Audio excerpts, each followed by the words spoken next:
the now and here. Gaming tales you need to hear. Laugh and shout and sometimes sneer. Memories from all those years. Console wars and secret tips.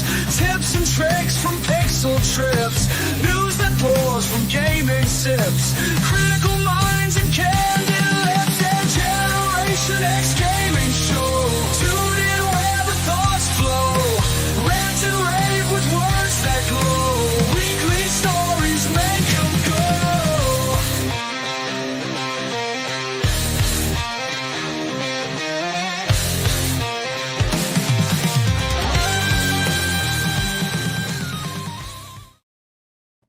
Hello, everybody, and welcome back to another week, another episode of Generation X Gaming, a weekly podcast that goes over a few of the top stories from the past week, and we rant along the way. I'm your host, 30 and Still Gaming, and joining me each and every single week is Sgt Mclusky. What's going on, bro? I have so many things crammed into my brain after listening to the amount of bullshit that came out in the gaming industry over the last 5 days. It's incredible. You know, from last week Absolutely to this week. incredible.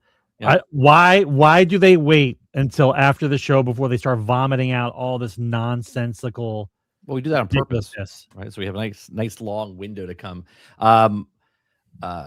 If you guys are watching, there's two different streams up right now, right? Two different streams on YouTube. There's the vertical view, and then there's the wide view or whatever. So if you're on the vertical view and you want to watch it widescreen, you can. There's another stream. It's the main stream, but there's also, it'll say vertical style in the actual description, so you can see. And if it doesn't say it, guess what? You're watching the normal one. And then if you're over on Twitter, welcome. If you're over on Twitter, you want to speak and chat and whatnot, come on over to YouTube, 30NSG on YouTube. We're here live 8 p.m. Eastern for Generation X Gaming, a weekly podcast that goes over a few of the top stories in the past week, and we rant along the way. On today's show, Sarge, we have lots of stuff from Sony not making discs anymore, to converting their plant over, to people canceling their PlayStation Plus, to stocks rising after they announced it, people selling off their stocks, or the president selling off their stocks. Lots of stuff happening with Sony. And then Xbox was like, hold my beer. They're like, you guys had last week, we've got this week. Okay. So Asha Sharma came out. She talks about the layoffs. I actually think it's actually pretty good. I mean, just because last week we talked about how 4 studios were going to potentially close.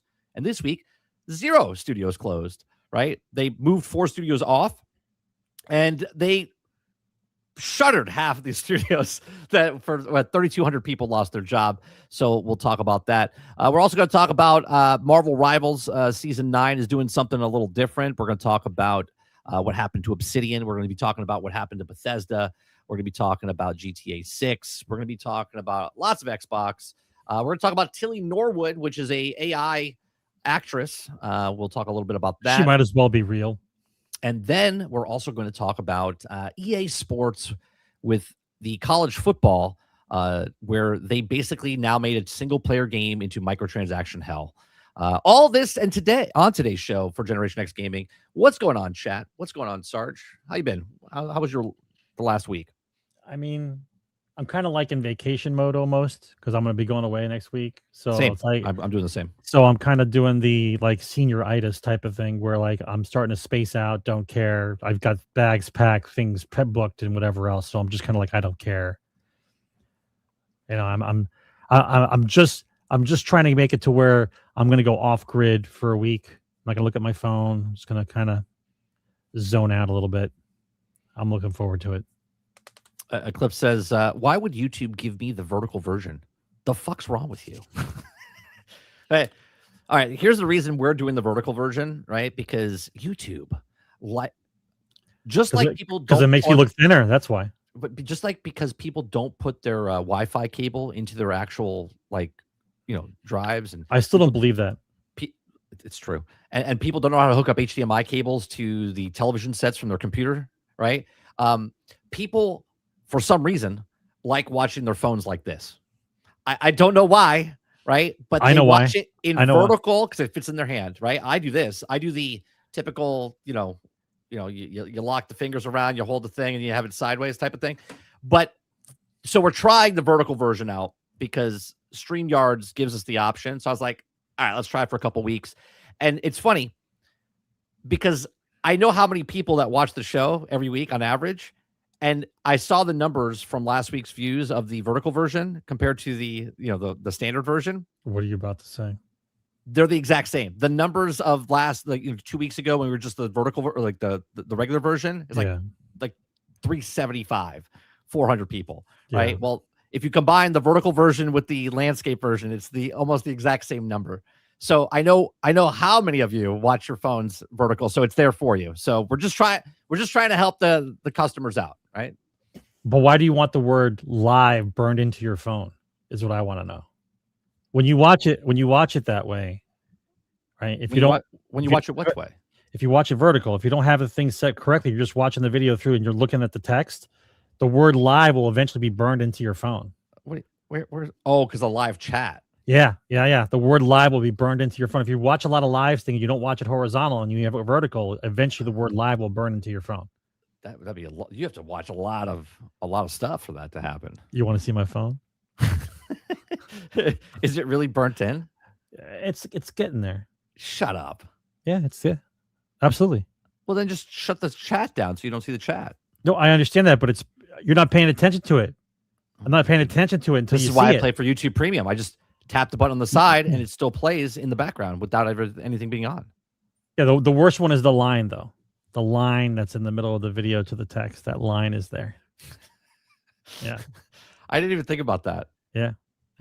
That's why I started watching more horizontal, because I started realizing that it's starting to burn in. Listen, I already looked up the screen price to replace my screen. I'm good. I have a backup screen waiting. I don't care. You know what I mean? Like, is it time to turn in your phone? It's not time to turn in my phone because I actually take care of my phone. I have it in a good case. I take care of it. It's just 3 years though. Something starts to go off with it.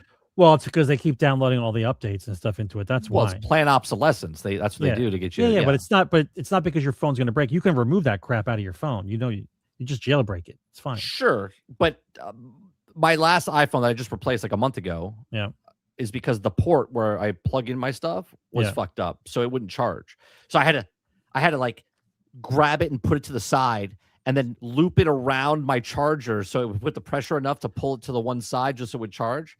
And to fix that, it would cost me more than just getting a new phone. So I was just but that's not really true. You don't want to take it down. Just go to another guy. Just go to a different guy and change out the port. If you go to the break a fix the thing, whatever, they charge like $250 to fix the fucking port. I'm like, no, I'm good. I get a free phone with a turn-in. But it's not a free phone. You're still paying. Yeah, of course you're paying. You're paying your monthly fee. Yeah. The promotion though is it's a trade-in. It's free, so you're not paying anything up. Yeah, but before you trade in, let me ask you a question. Before you trade in your phone, do you fucking wipe it? Like do you put a magnet over the goddamn thing? Because you go back to the factory reset. No, well, what I'm saying is I'm making sure that if I give my phone back at all, I make sure the thing is like dead. Yeah, all it is an empty hard drive. Yeah. Factory resetted. Yeah. Okay. Pixel says vertical is decent, but the background is kind of generic. What do you for our vertical? Or are you just saying in general? Like it's. I'm confused. It's all right. Yeah. See, Michelle says this vertical version looks amazing. See, you're welcome. We're unlike Sony and Microsoft. I listen to our customers. Okay, our customers wanted vertical. You got vertical. And then every once in a while, we can look at each other and do like the wrestling match thing. Oh, right. It's like, right. You do this, you go. That's it. It's the fight night. Fight night. All right. Let's. What have you been playing this week, Sarge? Actually, before we get that, I almost forgot to play the intro.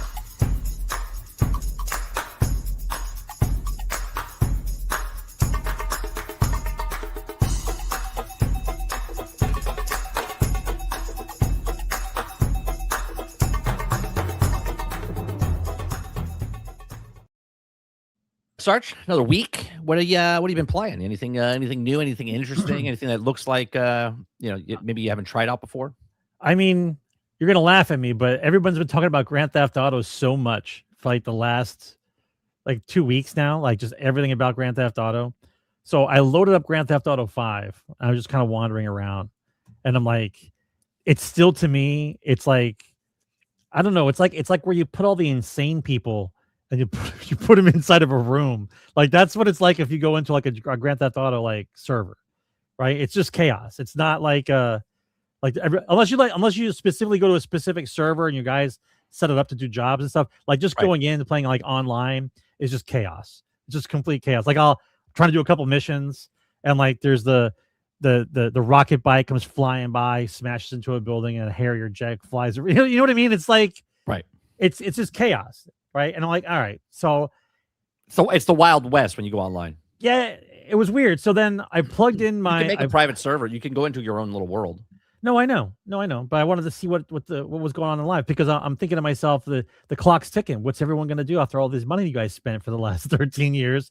I'm like, what happened? You guys are going to just move on over with all your infinite shot card money? It's going to be interesting. Yeah, it's going to be right. Who's going to?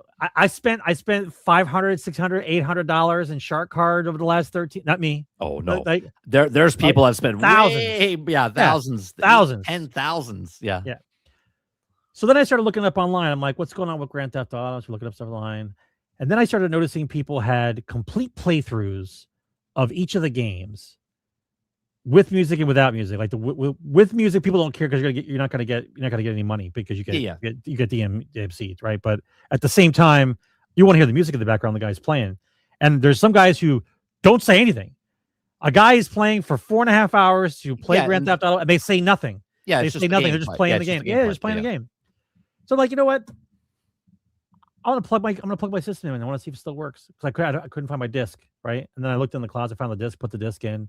I played Grand Theft Auto Vice City. I'm like, yeah, I remember why I liked this game so much. I remember how fun this actually was. I started looking at it, from like, I guess, virgin eyes again, and it's like, yeah, I remember this. What a great game this was, right? And the first thing I did when I got to like the first opening area where you're allowed to walk around, I'm like, can I still find the first 5 hidden they're like I don't know what they were called, little birds, the little falcons, the green falcons in Vice City. Oh yeah. I don't. When you found all 100, every 10 you found gave you a weapon at your safe house, basically, right? And I said I want to see if I can find the first 5 without looking at them up. Like, I just started walking around and like, yep, muscle memory. I still remember where the hidden items were.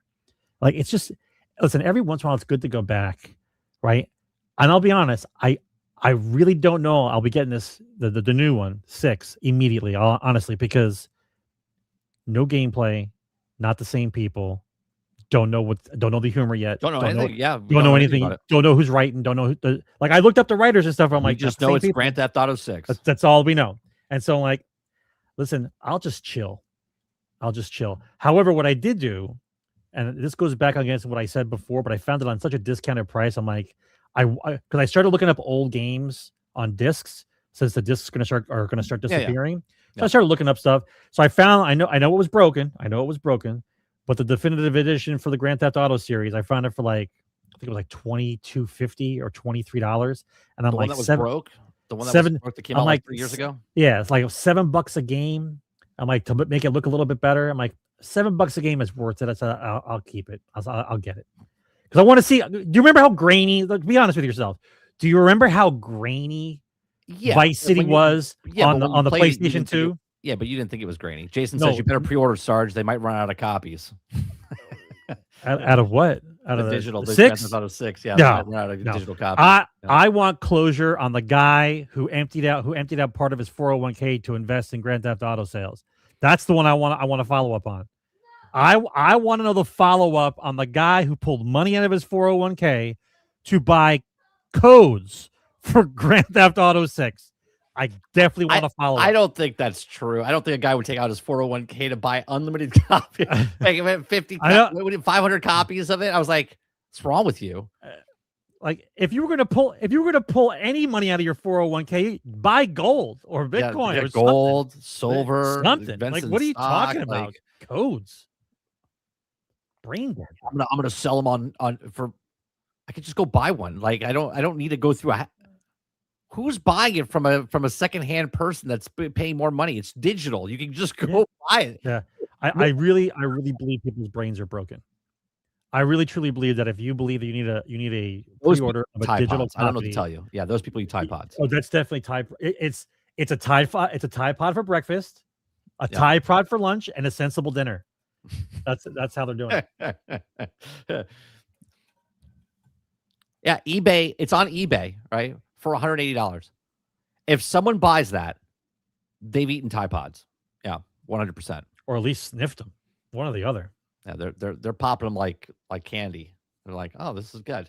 That's my favorite flavor. Dishwasher detergent. Yeah. It's lime. It's green. It's got to be lime. Could be blue. It's a mystery flavor. Who put the fat guy in Discord of the Welcome to Costco? I love you. I caught it. Did you put that in there? Yeah, that was me. As soon as I saw it, I'm like, I had to start tracing back what it led to, because of like, he had to put that in there for a reason. Let's go look. I put it up there because of the 14 layers of management. Oh, don't get me started. Easy. We'll talk about that. Easy. I'm just telling you where it's from. What else have you been playing, Sarge? Anything? Well, we did the RV game, right? And I watched another. I'm still playing the RTSs. That's what I play. Right now it's still the Company Heroes 3 and the Dawn of War series. I'm getting ready for the release of Dawn of War. Didn't they just bring in another character or class inside of Space Marines 2? No, that's for Dark There's Tide. so many Warhammer games. That's for Dark Tide. There's a new character in Dark Tide, not in Space Marine 2. I was like, I don't know who they're putting into what. There's so many 40K games out there, so I don't know who they're adding to what thing. Yeah, I've actually been playing Space Marine 2. I do like a couple on missions. Sale right now. You can get it for like $17. I thought about it. I thought, well, today's the last day, right? Today's the 9th. Today's the last day of the summer sale. Yeah, I think it's $17 on Steam. I'm gonna go look online after the show. I think I might pick up a couple of games I know I'll play. But I'm doing like a collage of games that I know I liked and that I don't have on disc, to see if I can find them on disc before the apocalypse happens. We went to GameStop. I think it was Friday last week. I went to GameStop and I just looked at I wasn't buying anything. I just wanted to see, because the section is about as big as my desk here. It's like 10 games. That's all they have left, right? Nothing's new because nothing's coming in. Yeah, so they have no one brings them games to resell. That's why there's nothing left. I found Titanfall 1, 2, God of War Ragnarok, because I don't have that, right? And then but I also didn't buy it.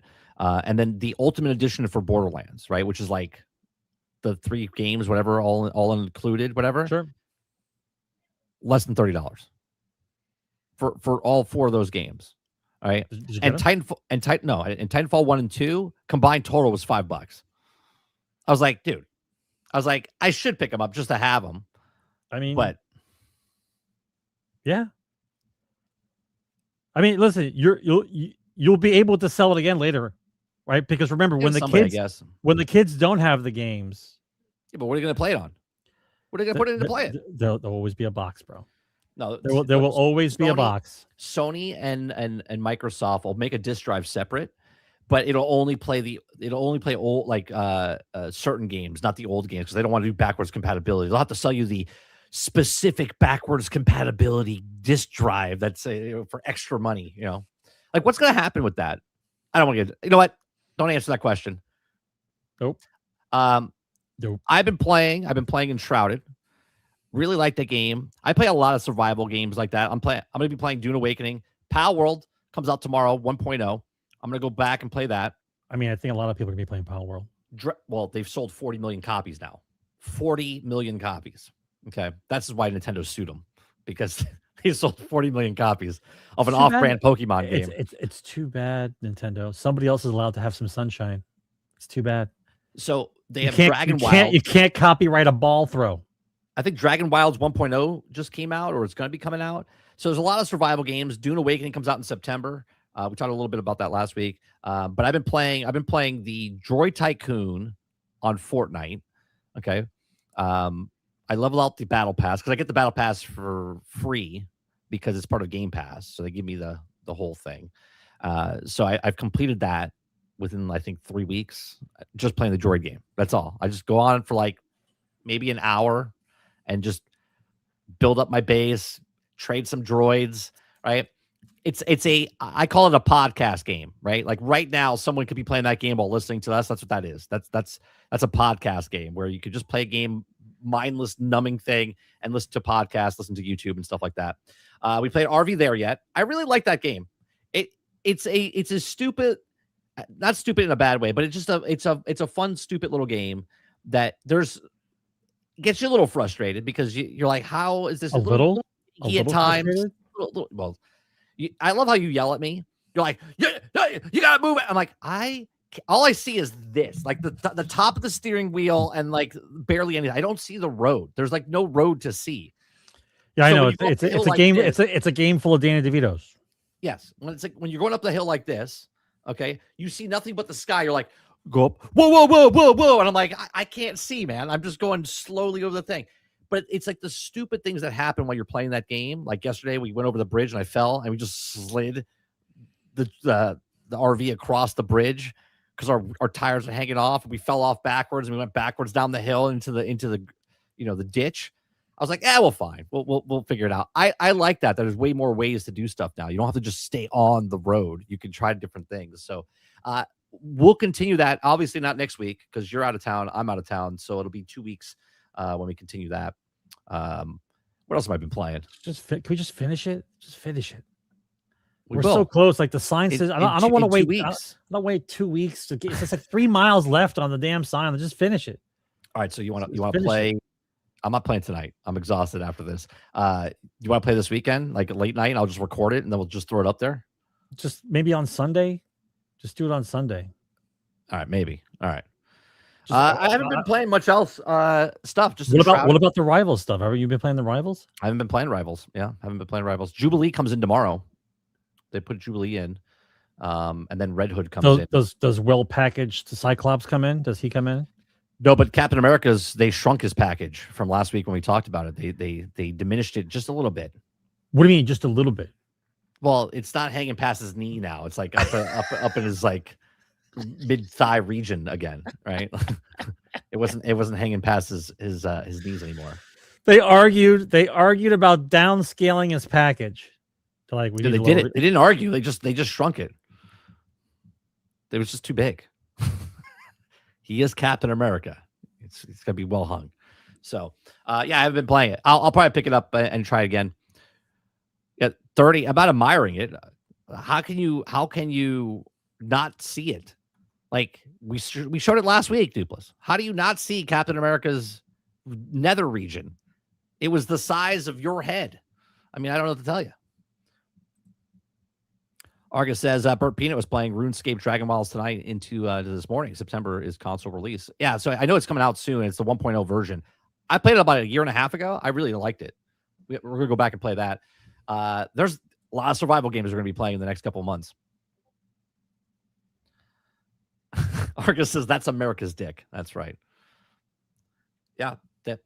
Well, what else they have going on? They have Jubilee coming in. They have Red Hood coming in.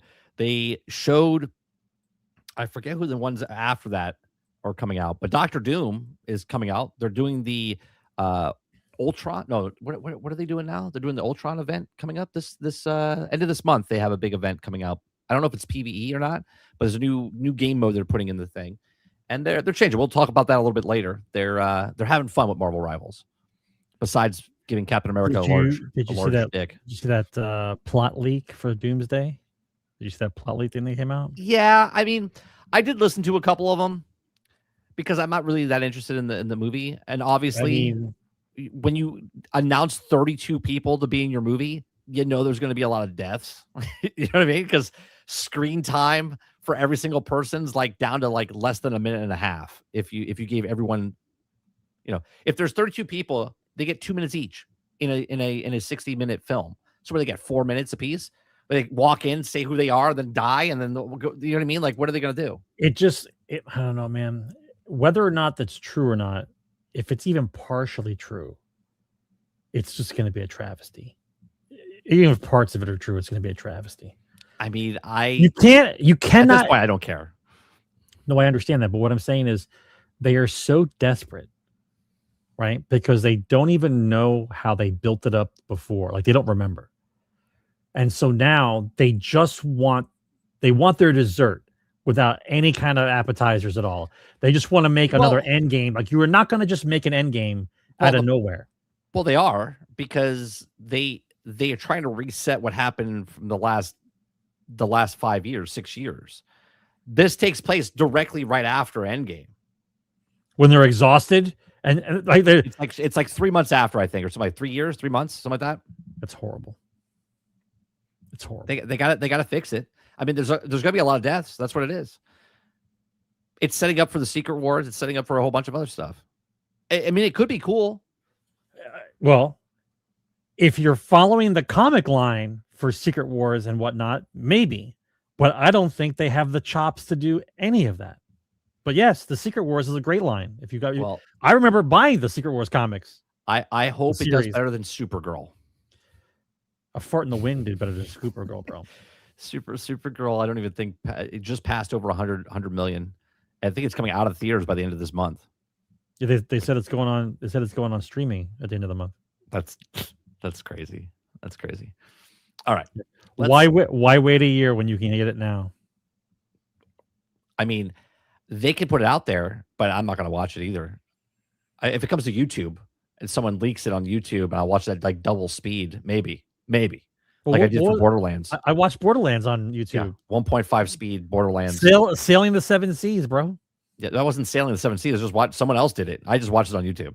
No, I know that, but they didn't take it down. That was my point. They didn't take care. It down. They're like, no one's paying for it. Might as well just leave it up there as long as possible. Nobody. It was on a main channel, like front page. Like 4 days. No, but what I'm saying is, like, I turned on my phone. I went to YouTube to check some videos, and it was like the first thing. It was like the first thing that came up. It was like Borderlands the movie. I'm like, yeah, I got a trailer, right? And they're like, no, the movie. I'm like, how did it? Yeah, but it came up first. And it wasn't like the first thing on the screen. It wasn't even like a ripped copy, like someone holding a video camera to it. No. It was the version. It was the version on YouTube. Yeah. Yeah. 1.5 speed. One of the worst movies I've ever seen in my entire life. Yeah. Hot garbage. I don't even know what they look for now when they do scripts. I don't even know what they're looking for. Does writing count at all? They look for male, female, breathing, fight scene, done. That's it. That's the plot point. I can't even understand it. I'm like, does anyone know how to write anymore? Like a script of any kind. Before we go to the top stories, I just came back. We watched Young Washington, right? Me and my son went to go watch it. Okay. But I already know from watching the trailers and from the studio who made it. Okay. I already know. Did they turn history into like a superhero movie? Because that's what it looks like, bro. Kind of, yeah. Like, so, are they trying to do like the Avengers, but like real people in history? Is that what they're trying to do? Because that's what it looks like they're trying to do. It seems like it. Like, so in the beginning of the film, the act one's nice, right? Act two, they kind of loosely base it on Washington, right? They give him a little bit. What do you mean by loosely based? Yeah. Like the history, the books are there. Like what happened has been documented. How much liberty can you take? They gave it a lot of liberty. They gave it a lot of liberty for Washington. And then third act, they turn him into a little bit of, it's almost like the Patriot. It's almost like hold on. Yeah, the Patriot meets like Braveheart meets Captain America. Right? Like he has this like heroic moment type of thing. They make him seem like he's like this untouchable, right? They literally say it in the movie. Like he was he's the chosen one type of thing. Yeah, but he's not Neo from the Matrix. It's just George Washington. He's just a normal dude. Yeah. He was like 19 or 20 or something like that at the time. Yeah, no, it's interesting. Me saying the way it is, it's a good movie. It is a good movie. If you're thinking about seeing it, I recommend seeing it. but it's not like I don't know. In my head, The Last of the Mohicans is a fantastic film, right? And I remember watching that when I think I was in middle school, right, when it came out. And we took a field trip to Meisner, right? And we watched it. And I was like blown away by that movie, right? That's what I thought this was going to be, like a sort of like a Last of the Mohican type of thing. There's some slow parts in it and stuff. But yeah, they did try to spin it as a Marvel film a little bit. But why can't you just do it normally? Does everyone think you have to, like, you're watching a superhero movie because I'm talking about history? Like, you're not going to pay attention? Well, I could tell you, they'll probably make like the Ben Franklin story. They'll probably make the Andrew Jackson story. They'll probably do a whole bunch and then make like they'll cross the things like Iron Man meets Captain America. Like George Washington will talk to this and they'll cross over the things. And so then what's the Endgame movie? They'll have the Endgame movie where is the Civil War? Is it the American Revolution? Is the Endgame? I the guess. Actual war? Because this movie takes place in 1755 and 1753. And that's before that's he's doing the wilderness campaign and stuff against the French and things. 1753 to 1755, and then there's just a title at the end that tells you, oh, and it became the United States. You know, he led the. But there's 20 years between when we first got our first president and what he was doing it during this movie. So there's a lot of time that they can lead up to becoming the United States. You know what I mean? Anything can happen, bro. I don't know what's going to happen. I'm on the edge of my seat. That's what I don't understand. How are you trying to make it like a superhero movie? So, I don't know. I don't know if he saves or I don't know if he becomes president. I don't know. We don't even know if we win. Yeah, I don't we know. Don't even know. I don't know what's going to happen. I'm it's almost like worse than a prequel, right? Yeah. It's almost worse because a prequel you already know what the end's going to be. This is worse. Like this history. What are you? Yeah, like, what are you trying to? Like what are you trying to build up?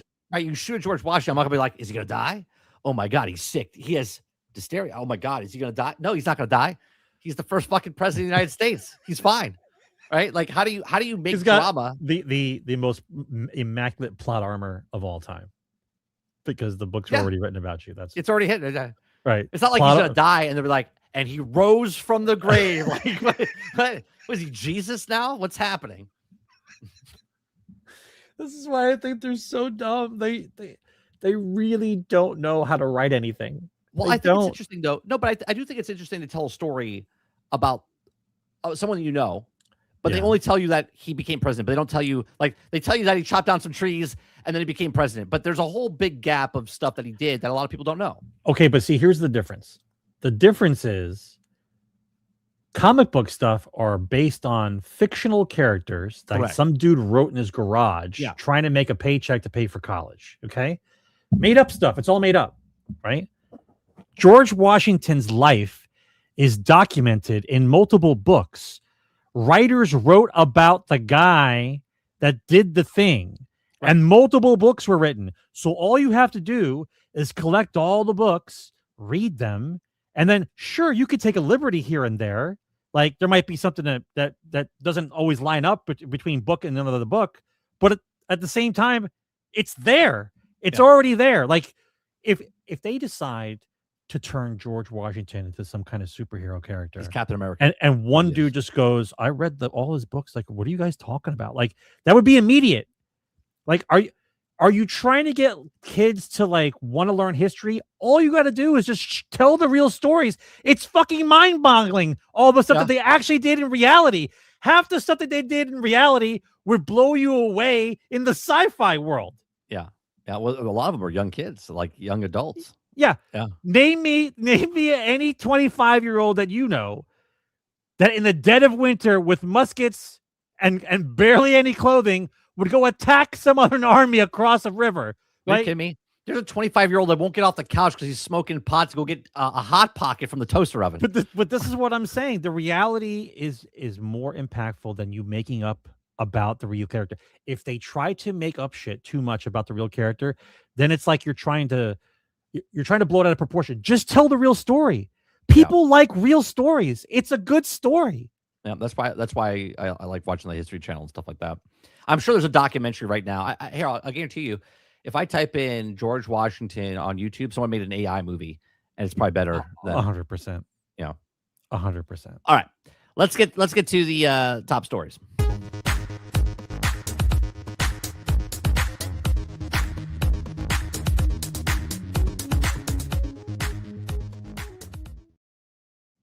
All right. It was Virginia. Duplass. He lives in Virginia. As he held up his shield. And no, I'm kidding. There was no shield.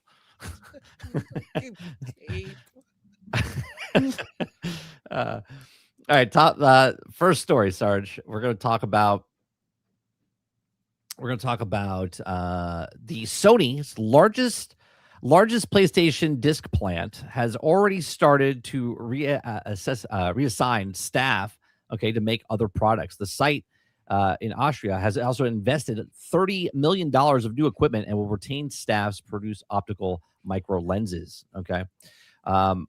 PlayStation fans are canceling because there is no more physical, right? Because by 2028, there is no more physical, right? And everyone wants PlayStation to know this, right? Anytime since they made the post, okay, on Twitter, everything after they went quiet for 4 days, and anything they put up, a new fighting stick, a new controller, a new type of stuff, everyone is just dragging them through the mud, right? And they should, right? They should. So PlayStation fans are now canceling PlayStation Plus in a protest for a digital future. And because they're doing this, PlayStation's offering, or Sony is offering people 50% off for their stay with them. Sort of like your cable company does. You're like, I'm canceling. I hate your cable company. And they're like, well, if you stay with us, we'll give you 50% off for the next year or whatever. And you're like, okay, I'll stay with you. That's what they're doing right now, right? They're reaching out to people up to 3 months. Some people are up to 3 months. Some people are getting less than that, but they're getting 50% off for 3 months to try to make them stay, because it is what it is. What do you think about this so far, Sarge, where they make the announcement? Oh, one more thing. They made this announcement on July 1st, and they didn't tell anybody. Like, when they posted it on Twitter and it came out, even the retailers, people that were in business with them, found out that they weren't going physical media anymore, right? So all the major chains, all their partners and business stuff like that didn't know. They found out when they launched it on Twitter, okay? So what do you make of all this, right? Announcing last week that they're not going to make physical copies by 2028, already converting their plants over to something completely different, okay? And now saying, hey, we'll give you 50% off if you stay with us, because people are canceling their PlayStation Plus. Well, there's several things to talk about. First of all, if you accept the bribe, you're a tool. If you took a stand and said, I'm leaving PSN because you wanted to make a statement, and then as soon as PlayStation called you up and said, hey, we're gonna give you 50% off to sign back, and you said yes, you're just a tool. So we're done with talking to you at all. Number two is, it's all talk, because they know how many people have a PlayStation, so they're using the leverage on numbers, and they know a certain number will fall off, and eventually you'll have to come back because you won't have a choice. That's the main option here. There's no choice. The discussion is not about discs or no discs. The discussion is control over what you purchased. That's the discussion. People get this convoluted. Yes, it's okay if they don't make discs anymore. You want to try to save the planet. I don't want to have a bunch of shit in my house. That's cool. But there should be no difference in me having the disc or not having the disc as far as rights of what I can do with it, because it's mine. If it goes onto my hard drive, it's just like it's sitting on my shelf, right? It should be the same thing. The same rules should apply. That's the discussion that needs to be had. Now, if you want to make a statement and you want to cancel your PSN account, then you all need to do it. Like, because the only way that they respond is when they heard them in the pocketbook. It's on or off. It's a light switch. Right. So it's either power going in or no power at all. Right. So if they see, let's say it's a 12% or 15% drop off of the 120 million users, like, to them, it's an acceptable loss, right? They don't care. Sure. But if everybody said, we're done now, we're canceling, right? There'd be a complete 180. There'd be some news conferences. There's something to be talking. There'd be some online. Yeah. If you hurt them in the pocketbook, things change. If you don't hurt them in the pocketbook and everyone just starts bitching and saying a lot of shit online, here's our new headset, and they all blast them negatively, or here's my new TV, and they blast them. Like, nobody cares. You buying the products is what matters. And I think in today's age, everyone's got enough choices outside of Sony to make all the purchases you need without involving Sony. And so stop buying their products, cancel your PSN if you care, Right. cancel your If you're a PSN. PlayStation fan, Care. you love PlayStation, then you need. It's like You have to sacrifice. yeah, it's a hard loving for your kids. You know? You have to sacrifice. If you're unwilling to sacrifice what you love in order to make the statement that needs to be said, then you don't really care. You're right. just happy. You're warm in your bed. Someone's patting you on the back. Here's your new game every month you get. As long as Uncle Sony gets you all you want, you're fine. And you've been living with it for so long, you can't live without it. I 100% understand, right? It has to be easy for you or nothing. That's how it has to be. I get it. Right. But the end game of this is, let's put it this way. In January, when they stop in January of 28, when they stop making this completely and that's it, it's over. July of the same year will be the largest lawsuit of all time for monopolizing products, because you will no longer have a choice at all. The lobbyists that Sony and the rest of the gaming industry must have against the public right now, the lobbyists must be incredible, because if you get down to where I can only buy the product digitally, that means it's controlled by the company soup to nuts, which means the price is controlled, the availability is controlled, and when they take it out of your hard drive is controlled. You no longer own the actual product that you bought, right? That's the issue, right? Listen, I'm excited. I'm going to put some money away, and I'm excited to when this stuff starts to happen, because there's going to be some investments to make when this finally happens, because I'm actually interested in knowing how getting rid of all physical media, getting rid of it all, and then charging everyone a fee to watch it, but then also take it away from you. I want to see how this plays out. I really want to see what the bottom line looks like in Sony's books when you do this officially. No more digital media or no more physical media. Yeah. It's all digital. I'm actually kind of excited. I want to see what happens. Well, going to this story here, it says protests against PlayStation killing discs won't matter, analysts say. Okay, so down here it says, speaking with IGN, Dr. Sirkin, CEO of Japanese game industry consultant Katana Games, shared his thoughts on ongoing backlash, arguing that Sony is extremely unlikely to reverse its stance on physical media. While Toto says that sympathize with the fans who prefer physical games, he believes that Sony, quote, Sony will not reverse this decision regardless on online protests of PlayStation Plus cancellations. Although he isn't involved in Sony's decision-making, or he argues that the company's financial incentives make a U-turn highly improbable. Okay, he says Sony currently has more than 120 million active PlayStation users with around 50 million PlayStation Plus subscribers. Even if 500,000 players cancel their subscriptions in protest, a significant figure by any measure, that would still represent just 1% of Sony's active player base. That's correct. Okay, it's got to be all or nothing. All right, he says, according to Toto, the level of backlash simply wouldn't outweigh the financial benefits of pushing players towards digital purchases, which remains far more profitable than physical sales. In a report published in 2020, Toto broke down the economics behind physical and digital game sales. While the exact figures fluctuate and aren't publicly disclosed, Sony has estimated if a company keeps around 65% of the revenue from the first-party physical game sales after the retailer cuts through 30% digital purchases, by the comparison of allowing Sony to retain virtually all of the revenue. Right, the same trend extends to the third-party releases. Sony is estimated to take around a 30% cut from digital sales, roughly double the fees associated with the physical copies. So, taken together, Toto believes that the financial upside of steering players towards the PlayStation Store far outweighs the losses of Sony could face from subscription cancellations, even if the cancellation were reached several hundreds of thousands, even approached millions of users. Let me ask you this, Sarge. Right, we have the largest game in the last 2 decades to come out, right? Which is Grand Theft Auto 6, right? And yes, that is a digital game. Oh, what happened there? Why did that? Hold on. It's the largest game to come out. What if the people buy the digital game, right? It sells to 40 million copies, 50 million copies, and then they're like, I'm not buying anything else from Sony. Right? They all go digital, right? So for the next year and a half, people are still going to be playing Grand Theft Auto because there's going to be Grand Theft Auto Online and whatnot, right? Yeah, but you'll need the PSN account to even play it. True. Well, you did answer it there, right? But they don't ever buy another another PlayStation game. They just keep playing. They just keep playing Grand Theft Auto, that's but they're still making money. But off that's of what the I'm. But that's online. what I'm trying to tell you. You can't circumvent your boycott because in order to play the game, 30%. Yeah, no, because in order to play the game, you need to have an account. right. You have to Right? have PlayStation So account. right, so you would have to You have to wait pay a for the monthly game. fee. You would have to wait for the game to come out on PC, and then you circumvent Sony completely, and you buy it on PC and you play on PC. Which Because then you would- gives Rockstar another $100 because it's digital and you can only get it digital. Here's my question, right? We all know about the corporate salute. We all know that they have to get more money every time. So here's my question.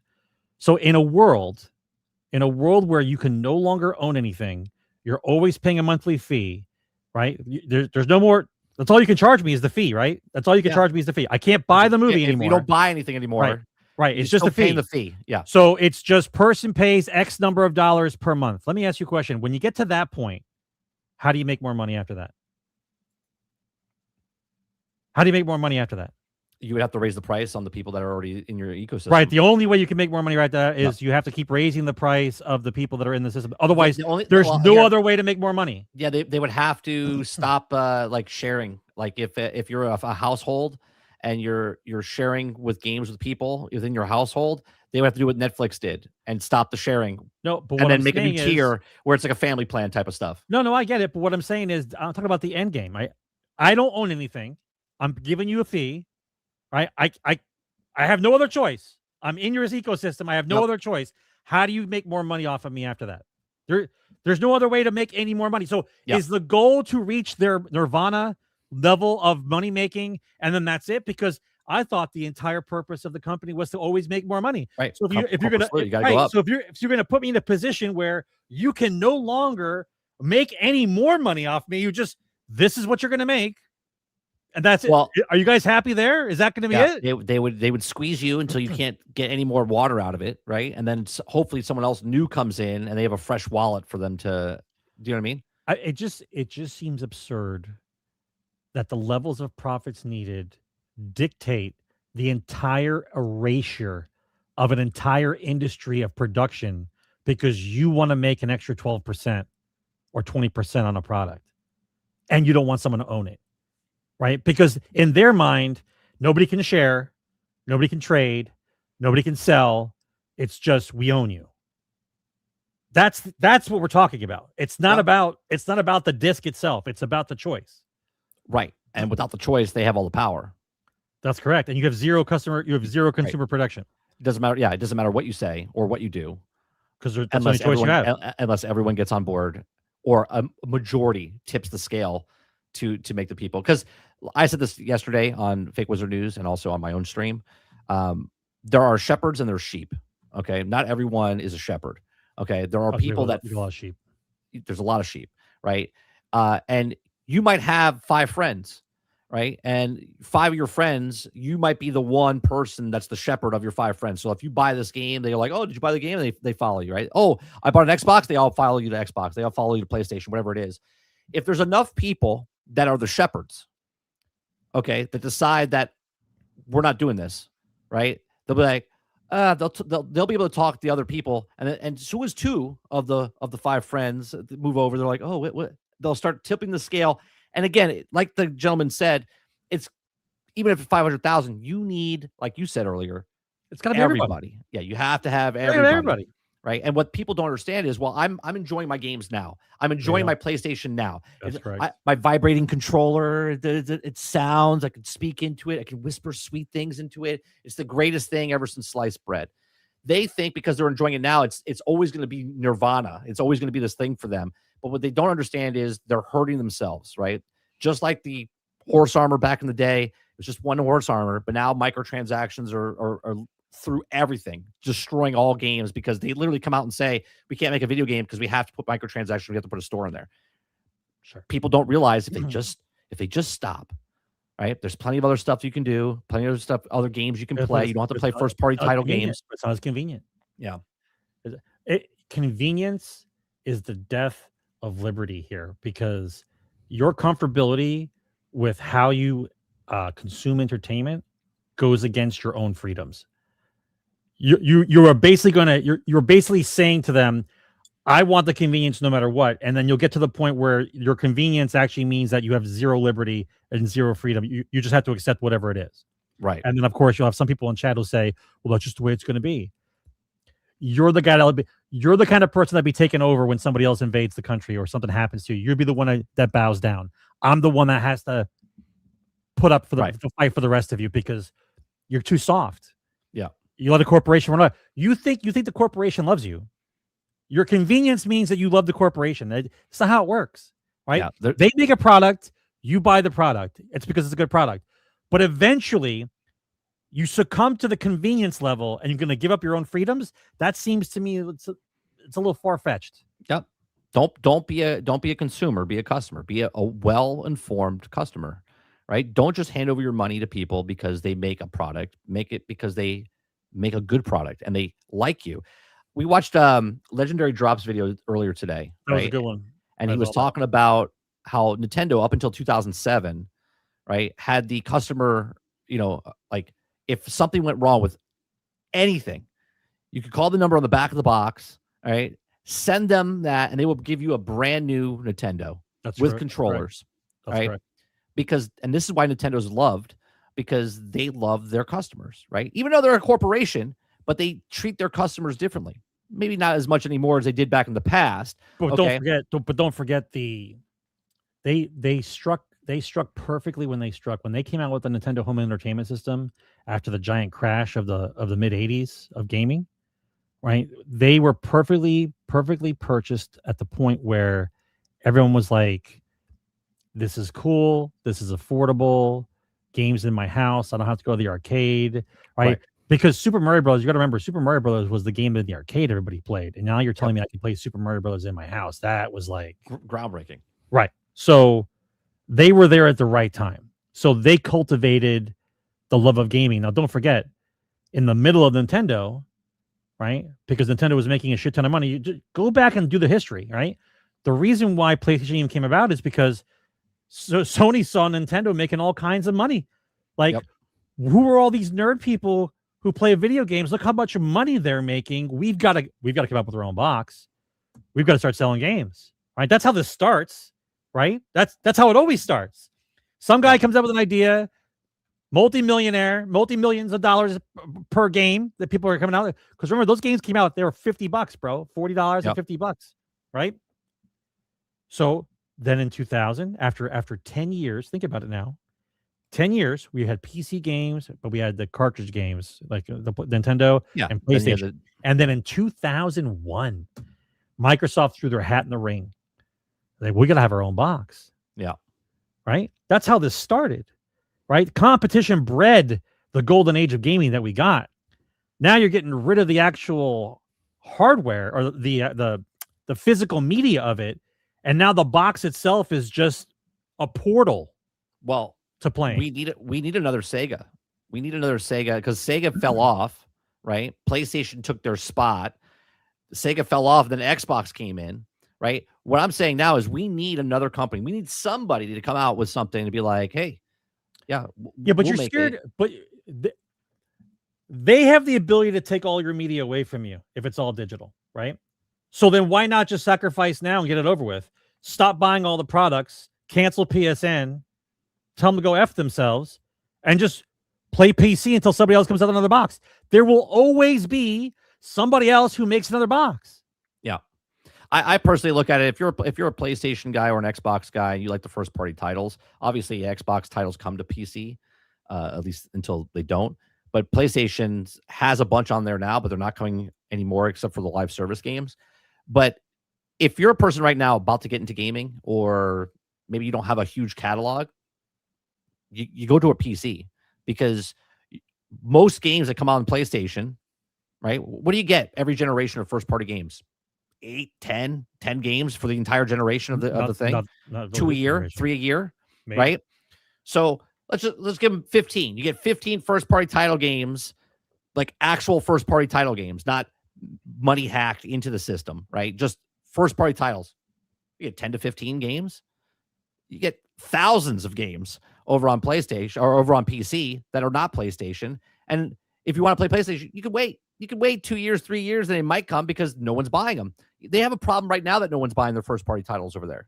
Out of the 93 million, they sell 4 or 5 million copies of for their actual customers. But remember, 4 and 5 million copies was completely plausible before, and we stayed in business. But now, When the budgets were under 80 million, I don't know where all these costs come from, bro.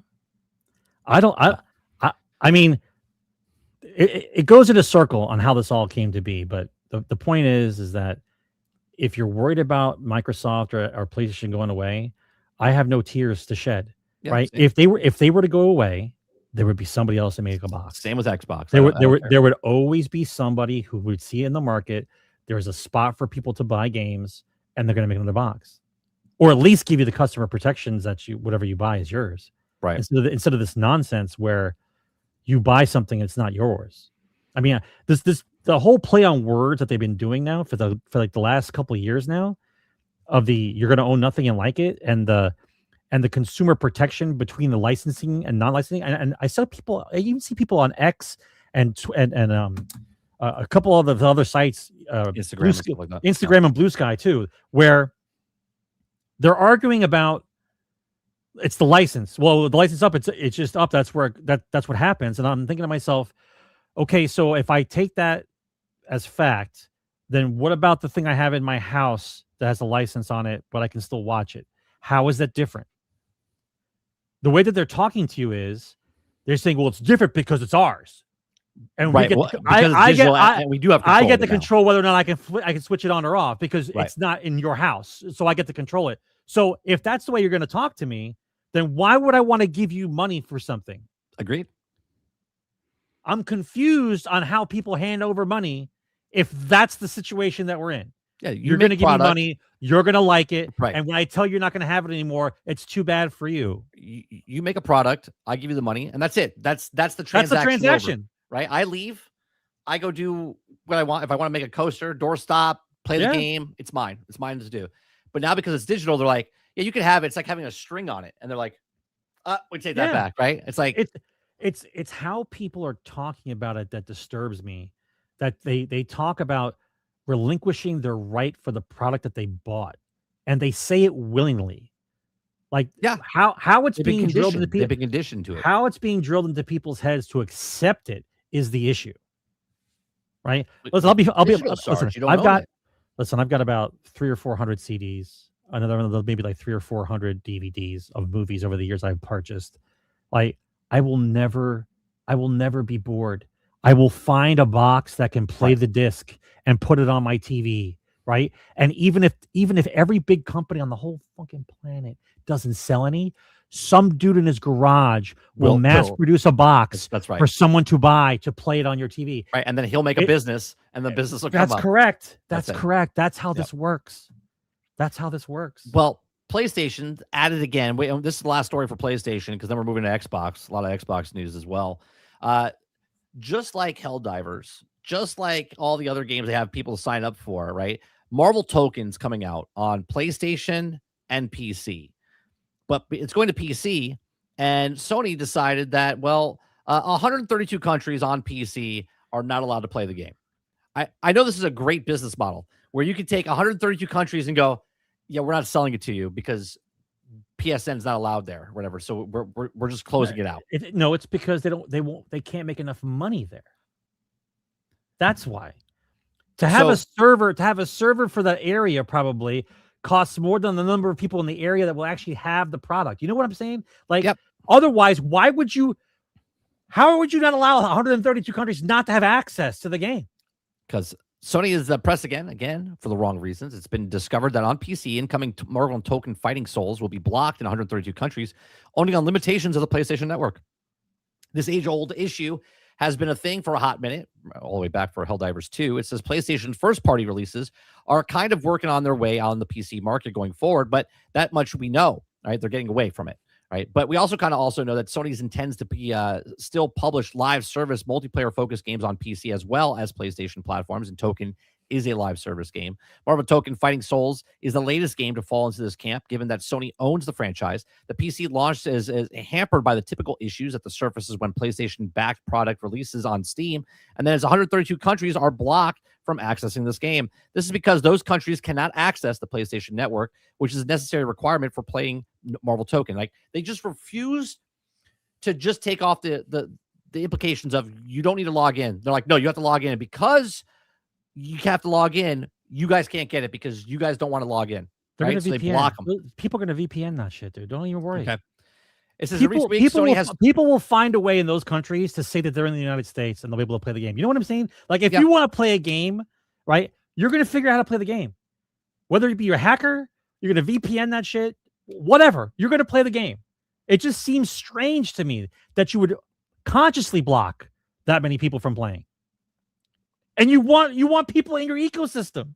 Yeah, I don't understand why you would turn down money because they don't want to sign up, right? So, however, there might be a light at the end of the tunnel for these 132 countries. In the past, backlash has been strong enough to changes to the land on the case-by-case basis. Once upon a time, Helldivers 2 was going to get an account linking update between PSN and Steam, and it was slammed so hard that the players on PlayStation backed off and canceled the move. That was only after 100,000 negative reviews appeared on the game's Steam. But of course, there's always a way around it on the PSN influence blockers, such as leaning in on the VPNs, but those steps might result in facing punitive reactions, right? So, so basically, the FBI warning on my disc. Yeah, right. That's basically what it is. The new FBI warning on my disc is now the warning on the digital world about using a VPN or don't log in. You could be up to $500,000 and go to prison. Yeah, it's amazing. You know what amazes me is the globalists keep wanting everyone to be able to buy from each other, and they want everyone to be together. But for some strange reason, the companies that are in these countries don't want you being able to globally buy anything, because what ends up happening is, if I find out that if I just transfer currencies, I can find a better deal if I buy the game in a different country, and they don't want that kind of convenience in the power of your hand. You shouldn't be able to go on the World Wide Web, find a product, find out how much it is in your currency, and be able to buy the product where you want to buy the product for convenience of you, right? You can't have that. We're not allowed to have that. That would be too convenient and powerful in the consumer's hands. I have to make sure that I regulate what products are accessible in what countries and how much I pay for them. And by the way, we're not even talking about the progressive pricing nonsense that's going on. I'm just talking about pricing, regular pricing. Regular. All right, we're going to take a brief break before we go into Xbox. We're going to talk about good old EA. All right, so this made me laugh, bro. So $70 EA Sports College Football 27 locks single-player content behind microtransactions and earns mostly negative rating on Steam within 24 hours of release. Okay, so EA Sports College Football, the latest entry in the college football franchise and the first game in the series to be available on PC, has been out for less than 24 hours and already earned itself a mostly negative score on Steam, with only 33% of its reviews being positive. I bet you EA hates that they put it on Steam this year when they put the microtransactions in. Okay. It says, however, according to both fans and reviewers, the game itself is actually pretty great and are marked improved over the previous entries in franchise EA Sports College Football 26. So why is it getting dragged on Steam? Well, the classic EA fashion, the publisher has removed features that were available in the previous games, offline modes, and replaced them with microtransactions for EA Sports College Football 27. According to reviewers on Steam, two of the EA Sports College Football single-player offline modes are Dynasty Mode and Road to Glory Mode. No longer allowed players to adjust the percentages of XP they would also earn in EA Sports. In the single-player, you go into the settings and go, I want to level up faster, I want to go slower. You make it your own challenge. It's single-player, right? They got rid of that. It says the previous entry in the franchise featured fast and faster sliders in this modes and allowed players to customize the amount of XP they earned in offline modes. But now they're expected to drop cash on college football points microtransactions for the same results. Okay. It says worse still, reviewers are on Steam note that while the amount of XP you earn in these modes has risen, the amount of acquired to level up has also risen. Other reviewers have also stated that these appears to be a cap on the amount of XP you can earn without spending cash.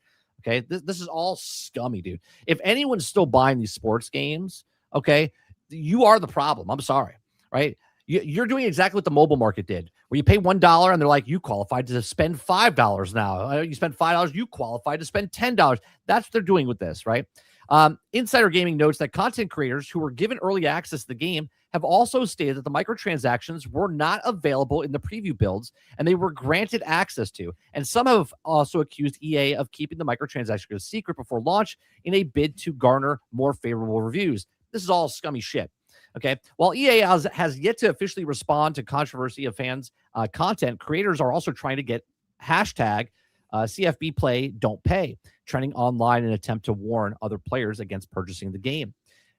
Here's the update. As of today at 4:45 p.m., EA college football team rep has stated that the official EA forums and EA Sports college football team has heard players' feedback and intends to add flexibility back into its upcoming patch for more game by adding 2 new Coach XP speed settings to the Dynasty mode. This includes simulation, setting the increased XP gains by 1.25% and casual setting to increase XP by 1 point. That's not fixing the problem, you schmucks.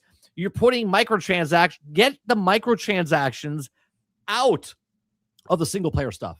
Get it out of there. Okay. Dynasty Blueprint deepens the progression by putting more weight on the decision and build the sustained program across multiple seasons to give players more control over progression pace, and also adding new Coach XP speed, setting it in upcoming title update. Now, someone did say, Sarge, online, they figured out how much it would cost and how long it would take.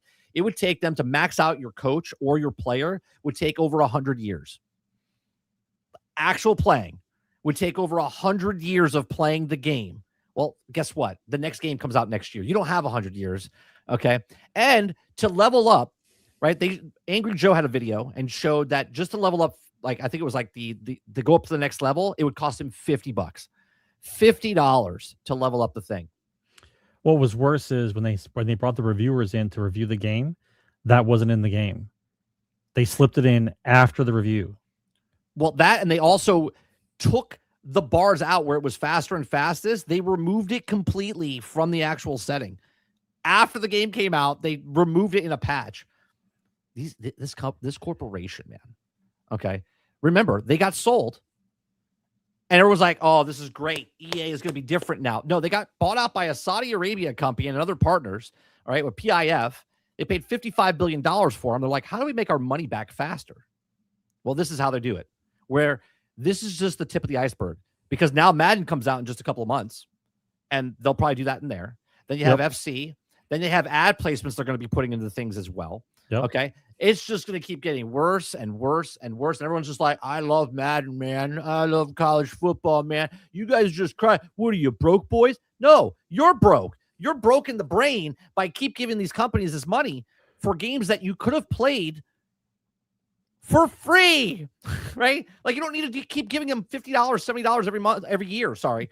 The to play Ultimate Team. The licensing thing has to stop, though.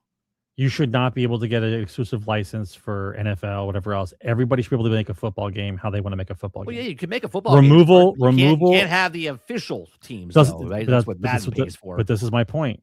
There should not be exclusive licensing. Whoever wants to buy the license from NFL, let the NFL make more money, right? Let the NFL make more money. If somebody else wants to pay for the NFL license, let there be competition.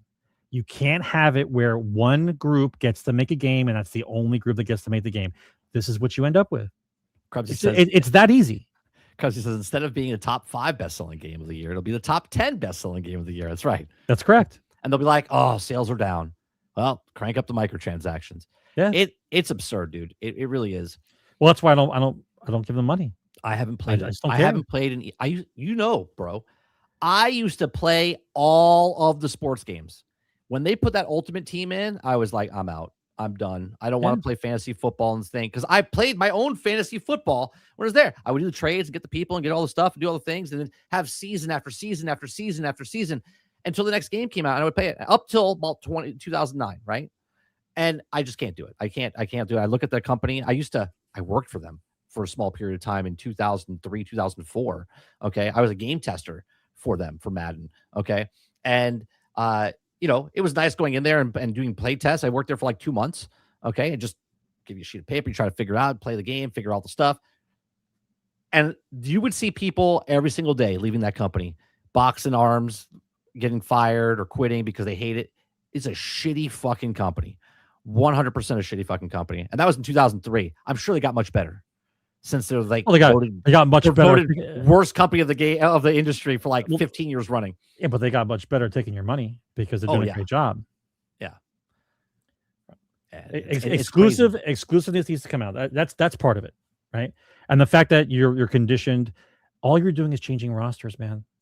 Right? Which you could do by just, if you really wanted to, if you're a real big sports fan, you could just go into the settings, change a person's name, put them as a you know what I mean?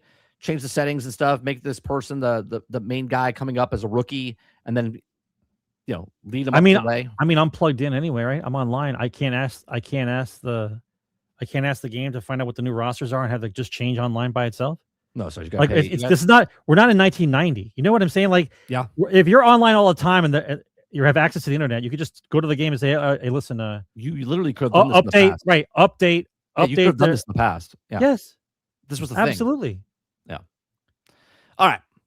The next big thing we're going to talk about is Asha Sharma and her. This is a big post, so we'll kind of break it down as we go. So Xbox resetting Xbox, like they went. I actually think this is the best case scenario for a lot of the studios. I think in almost all ways for the studios that got let go. It says, team, we are at the beginning of the most significant restructure of Xbox history. After careful consideration, I've made a difficult decision to reduce our team by approximately 3,200 throughout the fiscal year of 27.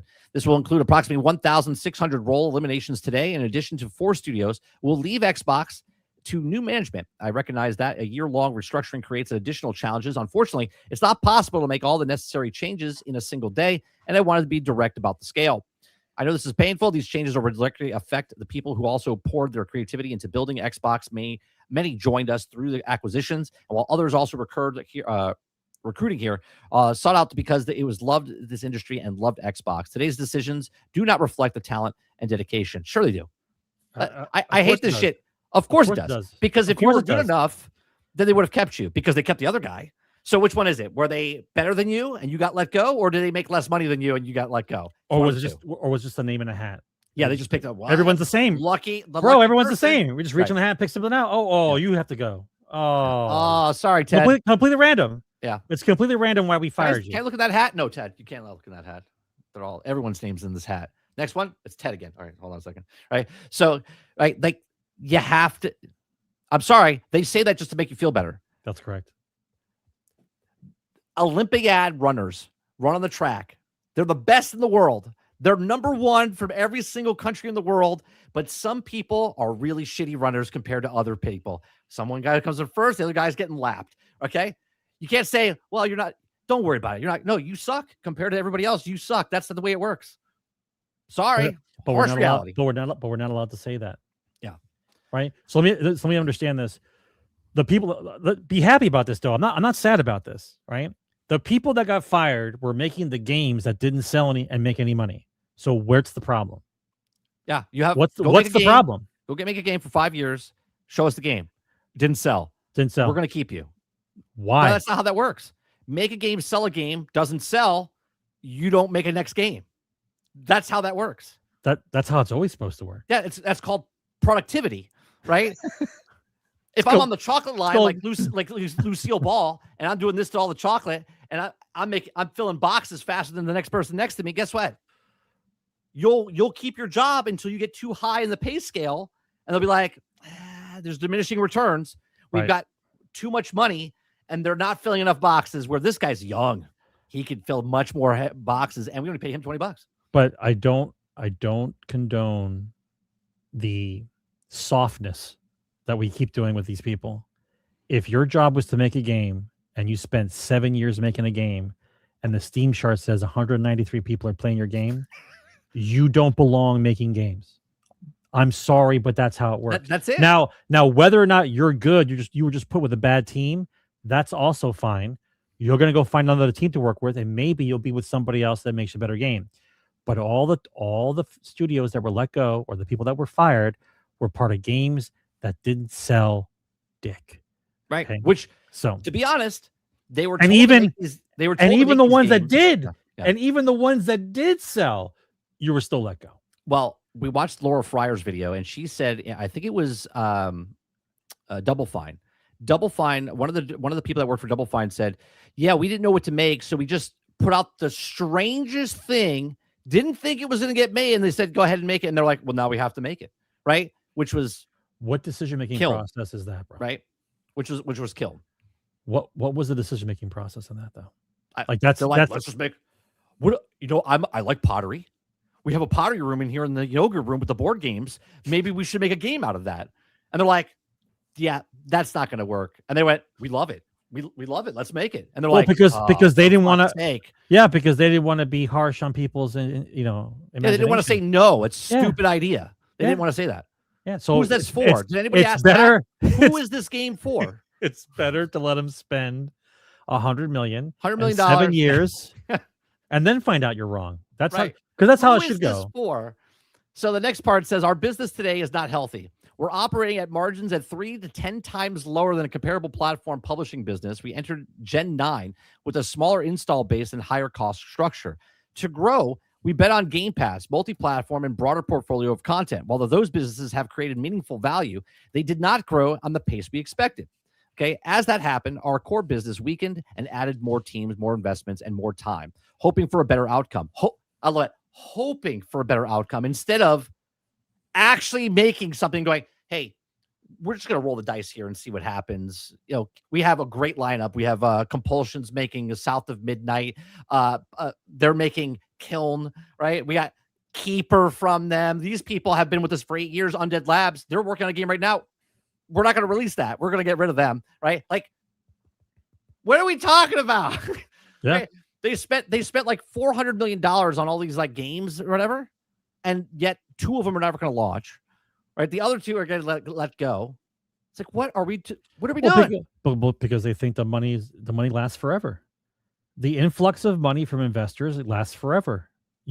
Matter of fact, in this kumbaya world we're living in, bro, it's okay to come in, express yourself any way you want, spend 8 years making a game that you feel makes you feel whole inside, and then when you don't sell anything, no one will be mad at you, and then we're going to let you go for other reasons. Yeah. Why you were let go. Yeah. Next section. What a glorious world we should live in. Compulsion Games, Double Fine Productions will return to management with transition to independent studios with their IP catalog and run away for their next games. This is the best case scenario for these companies. They basically won the lottery, okay, for the last couple of years because they got their studios, they got paid nicely. They got paid. They didn't make a game that sold well, and then no one lost their job. They all just said, "Here you go, take your studio." Oh, hold on a second. Don't forget your games. Don't forget your IPs. Don't forget your IPs. Don't forget your IPs. We don't want your IPs because they're shitty. We just didn't want to tell you that. That's correct. Right. Otherwise, they would have yanked them games so quick. They're like, here you go. So quick. Hey, don't close the door yet. You guys forgot this one. Here, you guys can have that one, right? Like, that's what they did. Okay. So that's the 2 studios, Compulsion Games and Double Fine. Ninja Theory and Undead Labs have entered terms to join new ownership with funding to complete and grow Senua and State of Decay 3. Now, these guys won the lottery even more because now they're not under Xbox, right? And now they get to go find someone else, which they found. They're paying for their game, and Xbox is also giving them money to finish their game because they feel bad. They're like, well, you have been working on it for the last 7 years under our umbrella, and you haven't made it yet. So we'll help you finish it. It's the least we can do, right? It's the least we can do. All right. And then in France, Arcane Management is beginning required consultant with the It Works Council to review potential strategic options, meaning that Blade's not coming out because they're probably way too much in money. They can't find a buyer for it, right? They're probably asking Embracer, hey, Embracer, you got room over there with the other 400 studios that you bought? No? Okay. All right, we're just going to close it, right? That's probably what's going to happen with them, okay?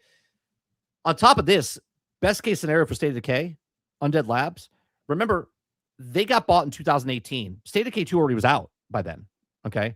So they were bought by Xbox and didn't make a game the entire time they've been there. They just made updates for State of Decay 2. Now, State of Decay 3 was supposed to be on Game Pass. Now, it's not obligated to be on Game Pass. And this is a great thing for them because now they can actually get paid to be on Game Pass. Before, they were just told you're on Game Pass, right? But now, because there was a different company, they're like, hey, we would like to put your game on Game Pass. And they take, well, we think we're going to make this many sales from Xbox, so this is what we're looking for up front. And they're like, okay, here you go. And now they get paid before they put their game on Game Pass. Yeah, but once again, in that specific case, wouldn't you want them just to sell the game outright and don't talk about Game Pass? Just sell the game outright. No, you would if they were first party titles, but because it's third party, it's beneficial for State of Decay because they're getting upfront money now. So they're still from selling Microsoft. it everywhere else. Yeah. From Microsoft. And they're getting the money up front and they get the Game Pass now. So it's a win for State of Decay because they get the money up front, and then it's a win for State of Decay because people will buy the game now. Well, we don't know if the people will buy the game. What I'm saying is, well, the last two sold 2 million and 4 million respectively for a small studio. But doesn't that cannibalize sales? But doesn't that cannibalize it sales? It does if it was first party, because if it was first party, it was $80 million for State of Decay 3. Potentially, that's what it is. It's $80 to $100 million. If it was on Game Pass, they wouldn't make any money because Microsoft wouldn't pay them. They're just like, hey, you're putting your game on Game Pass. Okay. But now, because they're outside of the thing, they still get to sell their game everywhere on all platforms. And now they're taking money up front to put it on Game Pass. If they put it on Game Pass. Let's hope at least they do decent so the studio can continue making games. It's still going to be broke, buggy, and unfinished when it comes out. Oh, well, that's automatic.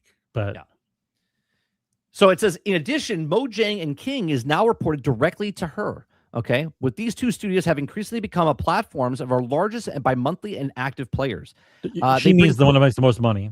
Yeah. The critical geography, demographic, and differentiates to Xbox. Second, it will reset our platform. Okay. These studios. Oh, I missed a spot here. We're also making reductions across the units, right, for shifting investments, focusing higher priority projects. These changes come in the size of Activision, Bethesda, and ZeniMax. We heard ZeniMax numbers are cut in half. Blizzard employees are fired. id Software has lost 70% of their studios. We'll get to that in a little bit. So all of these guys have been downsized in some way, shape, or form. This is the most egregious part next, but Mojang makes the most money for them, and so does King, Candy Crush, and stuff like that. They're now reporting to no kidding. Asha Sharma, and they were misfunding these funds from Minecraft because Minecraft was funding all these other games. Sure. So much so, this is why you looked at Minecraft and you go, how come they don't really update anything with Minecraft? Because they don't have to. Because they weren't allowed to. They're using added cushions, Sarge. They just added cushions into Minecraft. So now your character can actually sit in a chair. Okay. 13 years. It took them 13 years. It only took 30,000 people to get fired from Microsoft. Multiple studios being closed or sold away, and now you can sit in Minecraft because of all this. Congratulations. Amazing. Okay, you've done good work.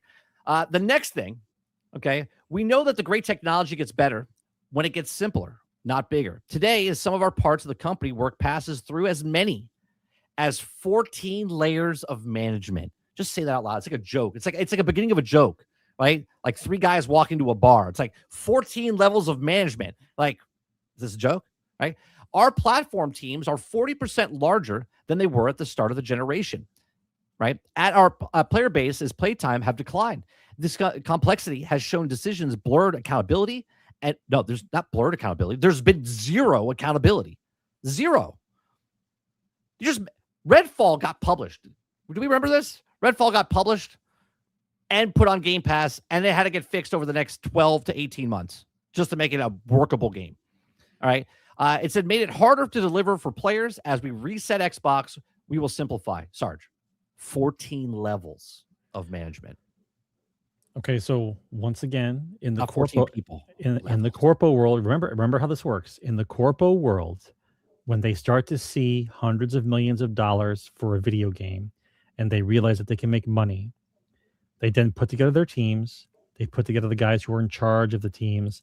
Then they put together a guy who's in charge of the teams, who's in charge of the teams, because everybody has to have a hand in the pocket to get some of that money, right? That's how you do this, right? Yep. You have to pay the dev maybe like 90, 110,000 a year, but the guy who's in charge of that team is going to get maybe like $1 million a year, bro. Come on, right? And then to make a decision in order to spread out the responsibility so nobody can take blame, you have to put it through multiple layers of management. That way, nobody actually takes the blame whose decision actually was to say yes or no to why it failed. That's the corporate mentality. Why do you think guys get to fail upwards? How can you be part of a company that lost money for 10 years, but when you get fired, you're promoted to the next company you go to? How is that possible? Yeah. Right? This is how. Right? And let's not mistake this. 14 layers, let's not mistake the language. 14 layers does not mean people. Right. 14 layers means groups of people. It'd be like 20 to 50 Groups people per of group. people. Right. Right. And remember, level. every one of these groups of people are getting paid. Why does the game cost so much? Why can't we sell so many copies? Like, you have the team, you have the guy who's in lead of the team, and then you have the translator from nerd to corpo. That's what you need, right?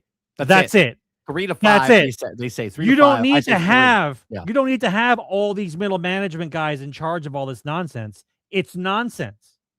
Absolutely total nonsense. This is worse than Office Space, bro. Yeah. Right? I got 8 bosses. Right. It's like, here's another thing, Bob. I've got 8 bosses. Huh? Excuse me? Yeah, 8 bosses. That means every time I make a mistake, I have 8 people sending me emails or coming in and talking to me about my mistake. Right? That's the corporate world right there. Live in your face. It's real. Instead, it's not 8 guys. It's not 8 bosses, guys. It's 14. It's 14 layers. Yeah. 14 layers. Oh, get out. Just my brain locks up when I hear this nonsense. There's no way you can run a company this way. Can you Zero imagine? way. It gets through 13 levels. The 14th person goes, hey, I don't like this thing. Yeah, and can you go back and change it? Yeah, go check. And then it has to go back Why down. does it take 7 years, bro? Yeah, it's got to go back down. Why does it take 7 years? 2 to 3 years games used to take. Now they take 7, right? 5 to 7 years, and they're exploding in budget. I wonder why. Should we put blue or green on this one? I don't know. Let me check with Tim. Tim, hold on. Let me check with Karen. Karen, let me check with Andre. Andre, let me go check. Holy shit. It's like, can we just get something done here? So by using that as an anchor point, now go back and say, why did remember the argument with Phil? Why was Phil and the rest of these guys so hands off? Why did they want to be hands off? Well, the reason why they want to be hands off is because there was 14 layers of shit going on. That's exactly why he wanted to be hands off. He was like, I don't want to be involved in all the decision making. Somebody make a decision. Right. Make a decision. Show me the game so we can say, okay. It says here they're going to drop it down to 5, maybe possible 3, right? So instead of 400 people, maybe possible, it's going to be like 100 people, right? It says we'll deliver success through flatter organization that built around makers, individuals, contributors, and focus on building, right? Player coaches, leaders who remain deeply involved in the work while developing their teams and directly responsible for individuals, okay, who own the key decisions and outcomes. And with the streamlined work, we can also work across our tools with cleaner code base, shared servers, and 50% reduced vendor spend. Okay. Third, we are resetting how we operate. As Xbox, we grow our headcount. We became more fragmented. Teams, studios, functions often operate independently and become harder to work towards a shared goal, make the right trade-offs, and also getting things done. So first time, we're establishing a chief operating officer. For the first time, Sarge, Xbox has been around for 25 years. They have 14 layers of management, but they've never, ever had a chief operating officer. Hey, with end-to-end P&L responsibility across content, hardware, platforms, and service. Right? Helen Chang, do you really believe this, though? Do you really believe this? I don't, but I mean, they said it out loud. First time ever. No, I know they said it out loud, but listen to the words. Well, I'm listening. You are part of $1 trillion company. Are you telling me in your management structure for the subdivision that is Never Xbox, had an operating officer. There's no chief operating officer who's in charge? No, it's just willy-nilly. There's bro. Please, bro. Helen Chang has been promoted to the role and will report directly to me over nearly 2 decades. She was there for 2 decades. Maybe Helen should have been like, "Hey, do we have an operating chief, a chief operating officer?" They're like, "No." She's like, "Oh, okay, that sounds good." No one wanted to bring it up to Satya in any way, shape, or form. Hey, did you know we don't have Satya's like, no, we don't have one because I want to take all the money for myself. We don't need a chief operating officer. Okay. It says here that over nearly 2 decades, Xbox, Helen has helped build some of the most important businesses, from Xbox Live to leading Mojang and Minecraft franchises. You She will didn't bring need the shit. business. The Mojang thing was handed to you. Next. Yeah, bring our business together under operating model, making sure we can make a clear investment decision, learn from our success and failures, and hold ourselves accountable as results. Also, I love this part, right? Thank you, Dave McCarthy, who's retiring after 17 years with Xbox. Dave has played a defining role in building the platform that millions of players relied on every day, and has been trusted partner through many of the biggest moments of Xbox history, and we wish him all the best. Sorry, Dave, you sucked at your job, because if you've been there for 17 years and we're already 6 years into this, and Xbox was the one before, Xbox One was before that, you literally failed your entire existence in Xbox. Helping Xbox succeed is the 2 worst generations that the console has ever seen. I'm surprised it's taking you this long to be fired. Is anyone else surprised by this? Right? I know. Well, how can he get fired? 17 years. How can he get fired? You have to send an email to the guy above you. We're thinking about firing Dave, and they have to send another letter up, and then that letter comes back. Defining role of completely destroying the brand. All right, these changes are about the bigger than future of Xbox, not smaller ones. The next decade of gaming will be larger, more global, more creative than anything we've ever seen before. How do you get more global than the world? How do you get more global than that? Well, she wants everybody, Sarge. This year, we'll invest as much in Xbox as we ever have, but we'll invest with greater focus, greater discipline, greater clarity in the service of making Xbox where the world plays and creates. I want Xbox to be one of the few companies that entertains more than 1 billion people each day. Now, just to put this in perspective, Sarge, they do 1 billion people for Xbox in a year. 1 billion people in a year. They want to do 1 billion people a day.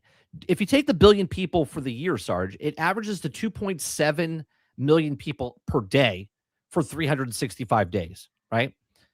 They want 1 billion people a day.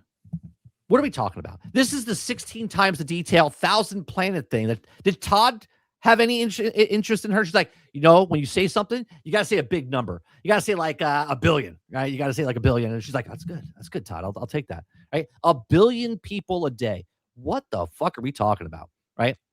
Facebook doesn't do 1 billion people a day. Roblox does.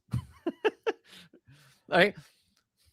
The lofty goals set by the person who's looking to downsize a company, who has no idea how video games are made, has no business telling me what your lofty goal of 1 billion people a day to be entertained. Okay. Well, if it's 1 billion people a year, they could have been like, our new goal is 3 billion a year, right? That seems more reachable. Why not just make up a number? Why not just like a bazillion? Yeah, why don't you just make up the number, because it doesn't make any sense now anyway. Just make it up. Let's just make it up. A bazillion players.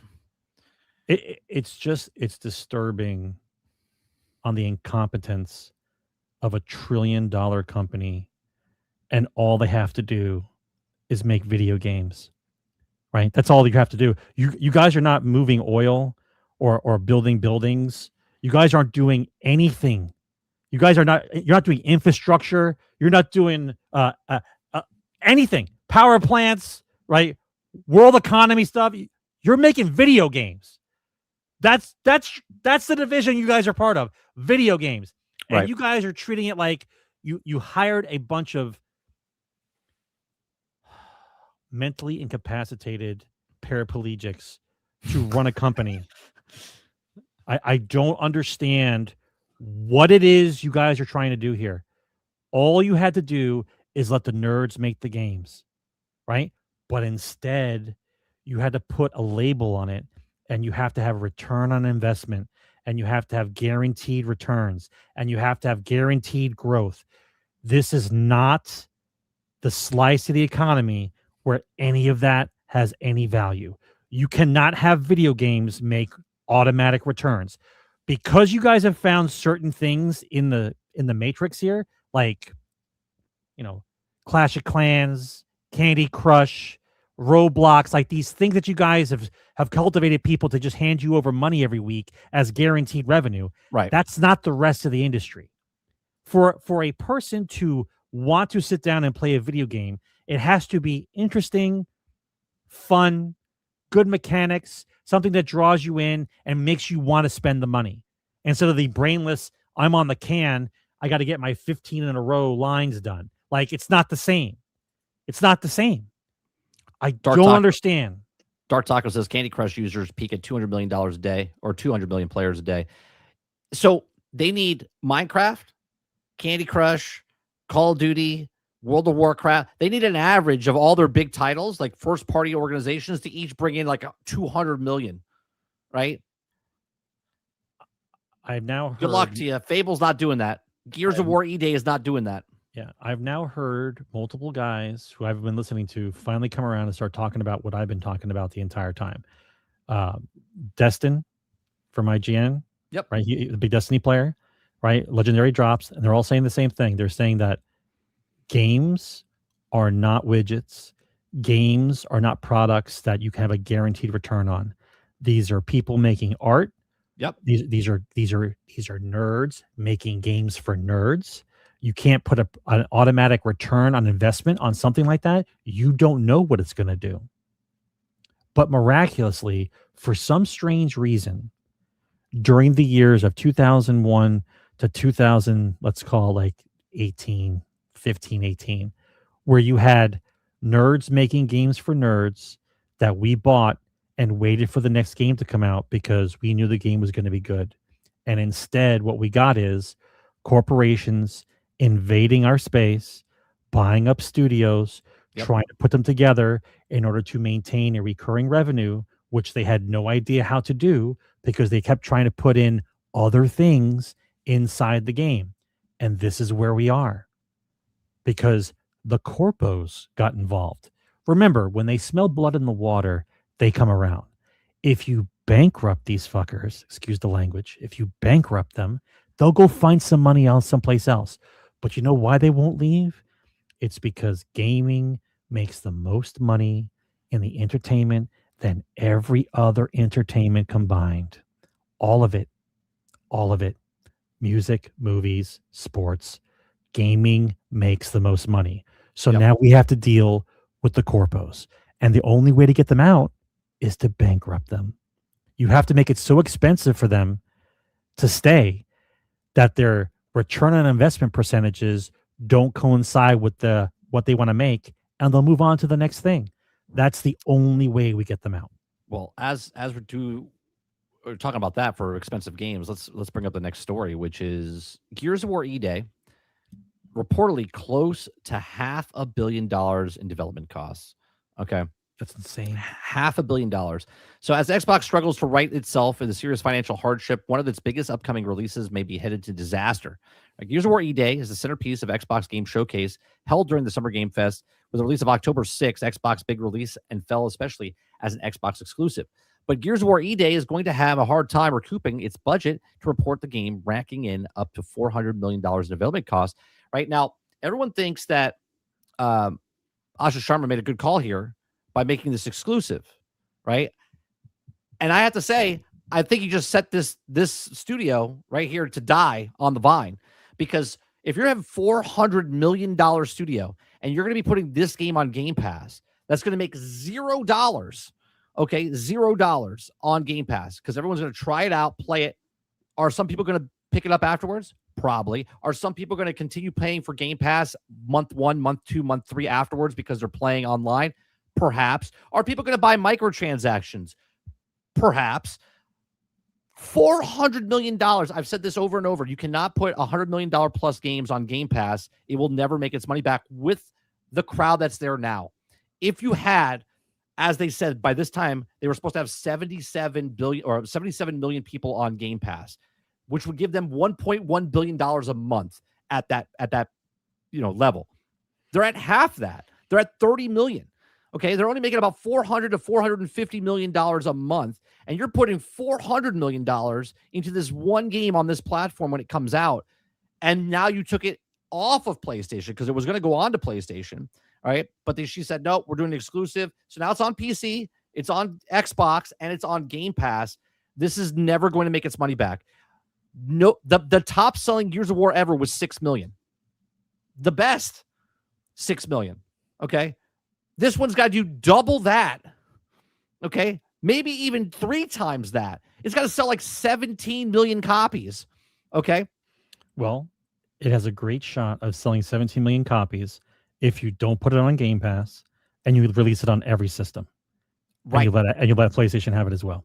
You let PlayStation have it, you let PC have it, you let Xbox have it, and you don't put it on Game Pass. And then maybe you have a shot of getting 17 million.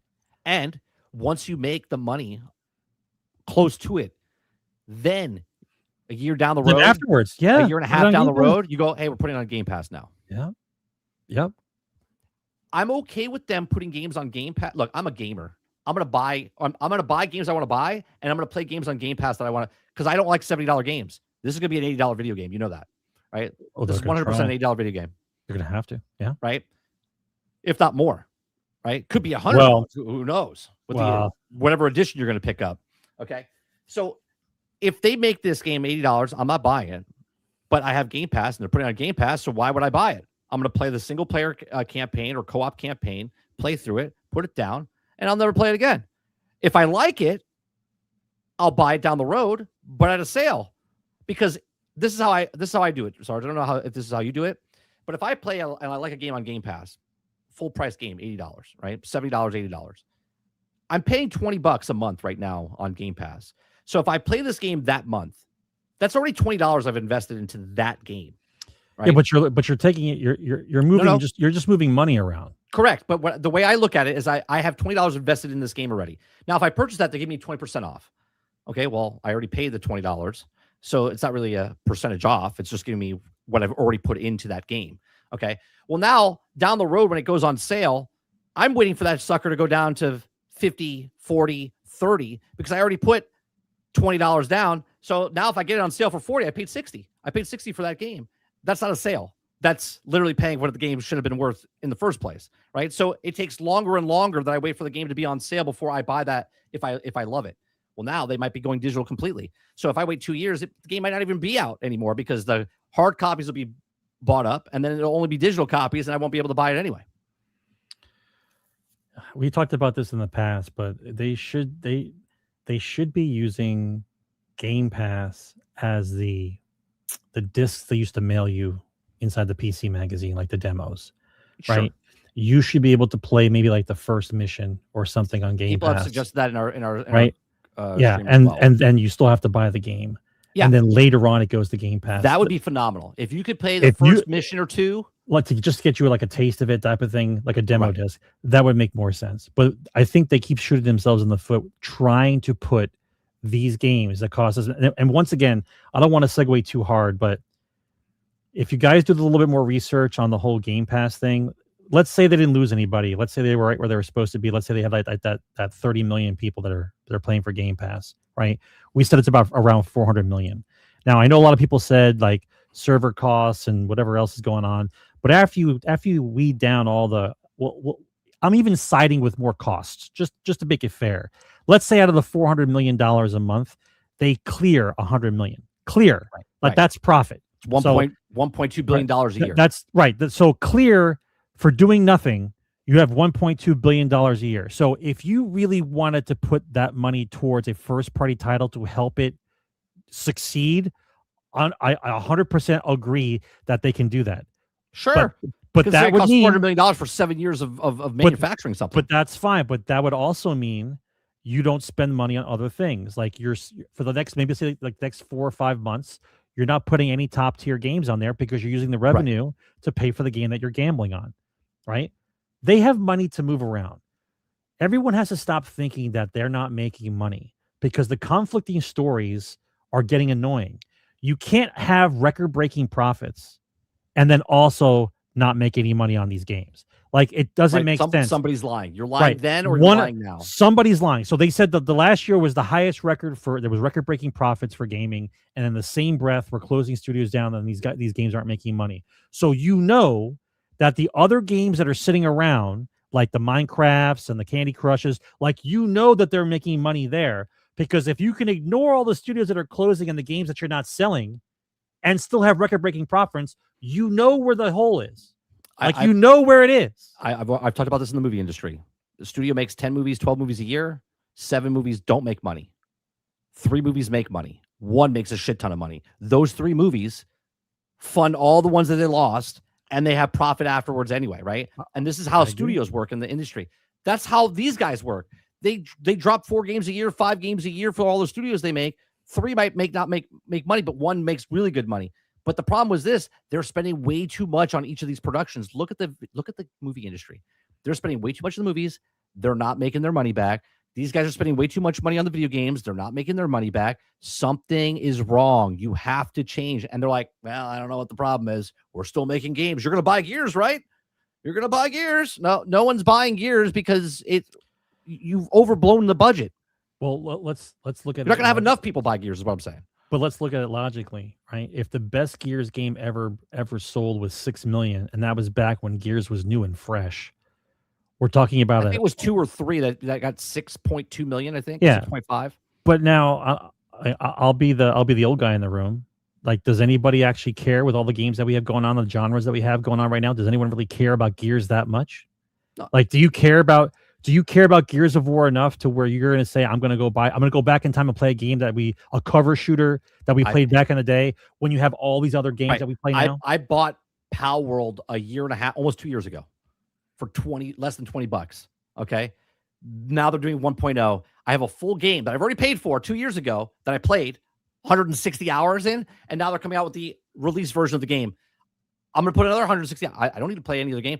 Dragon Wilds, same thing.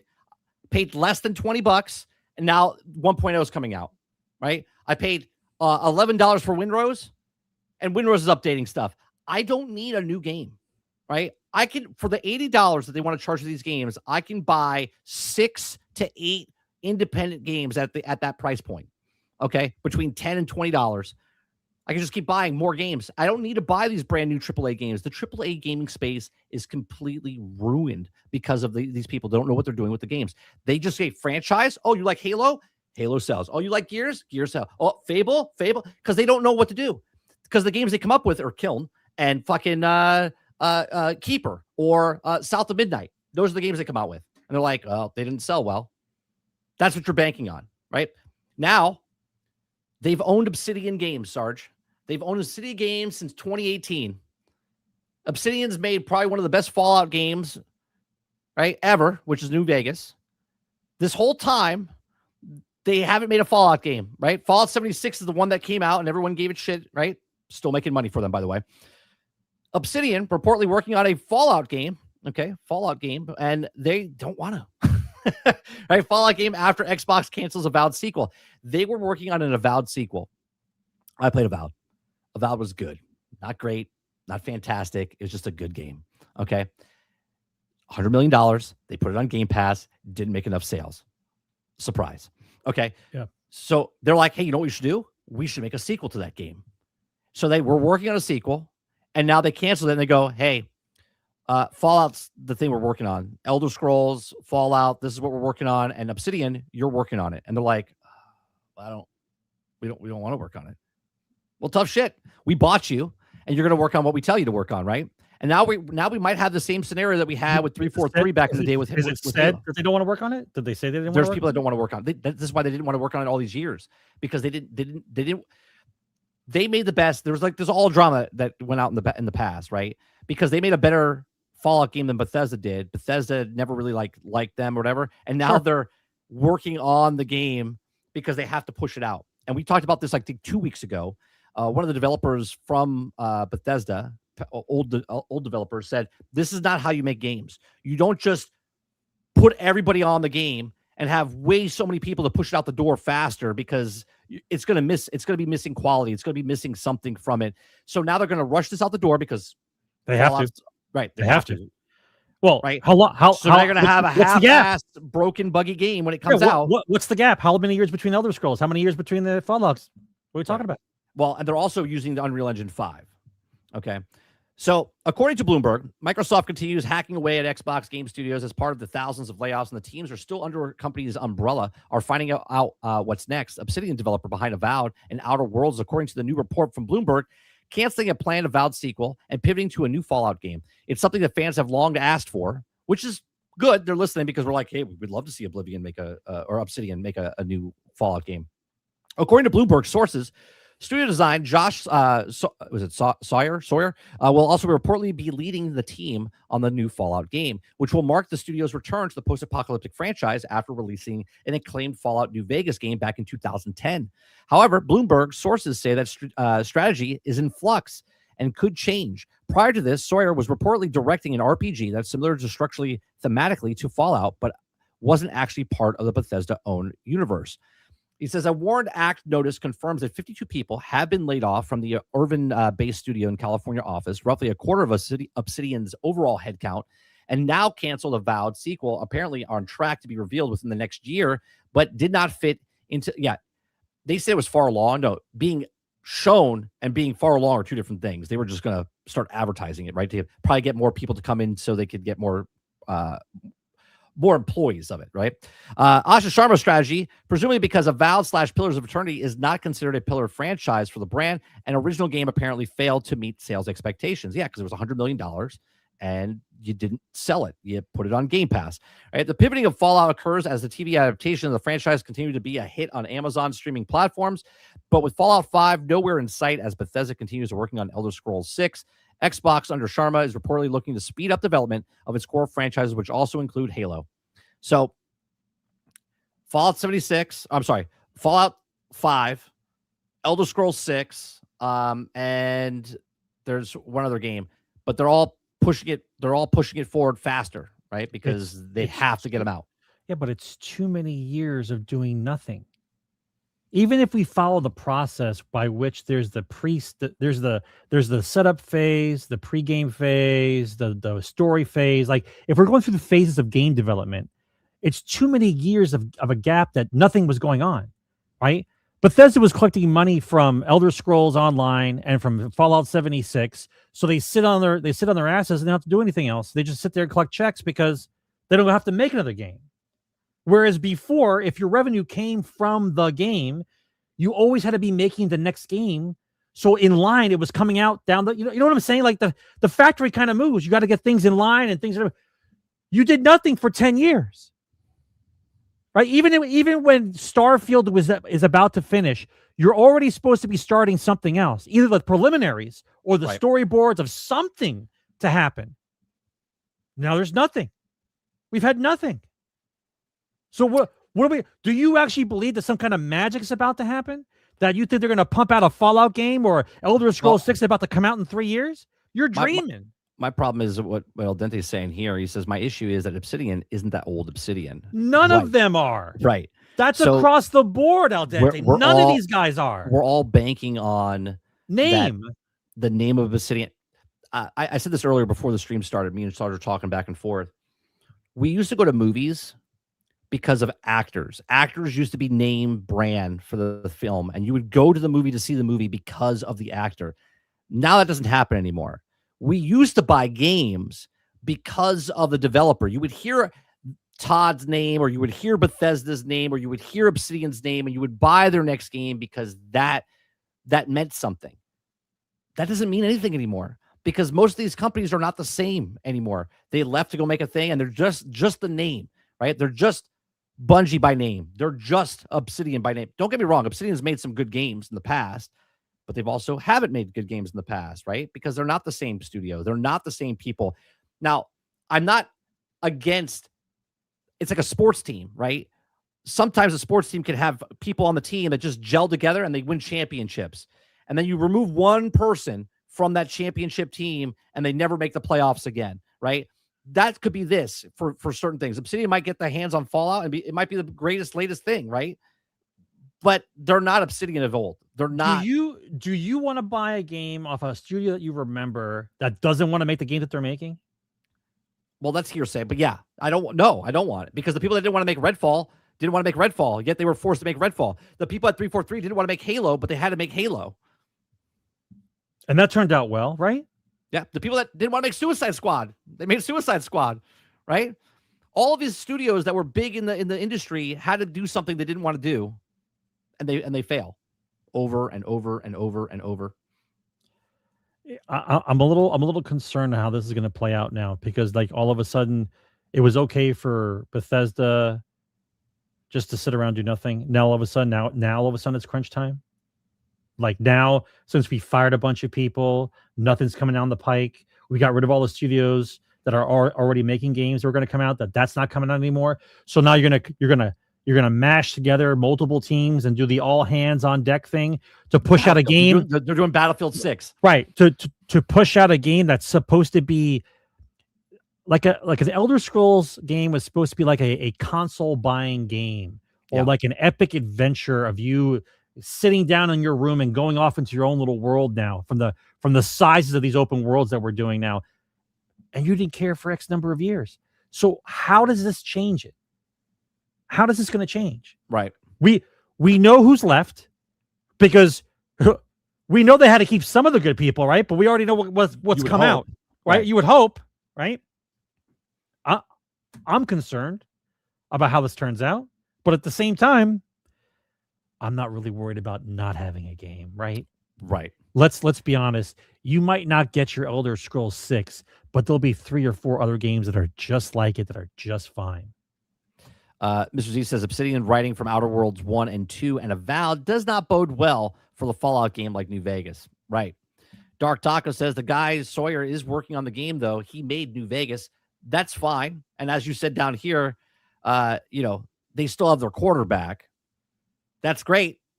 But you could have a great quarterback, but if your offensive line's not protecting him, it doesn't fucking matter.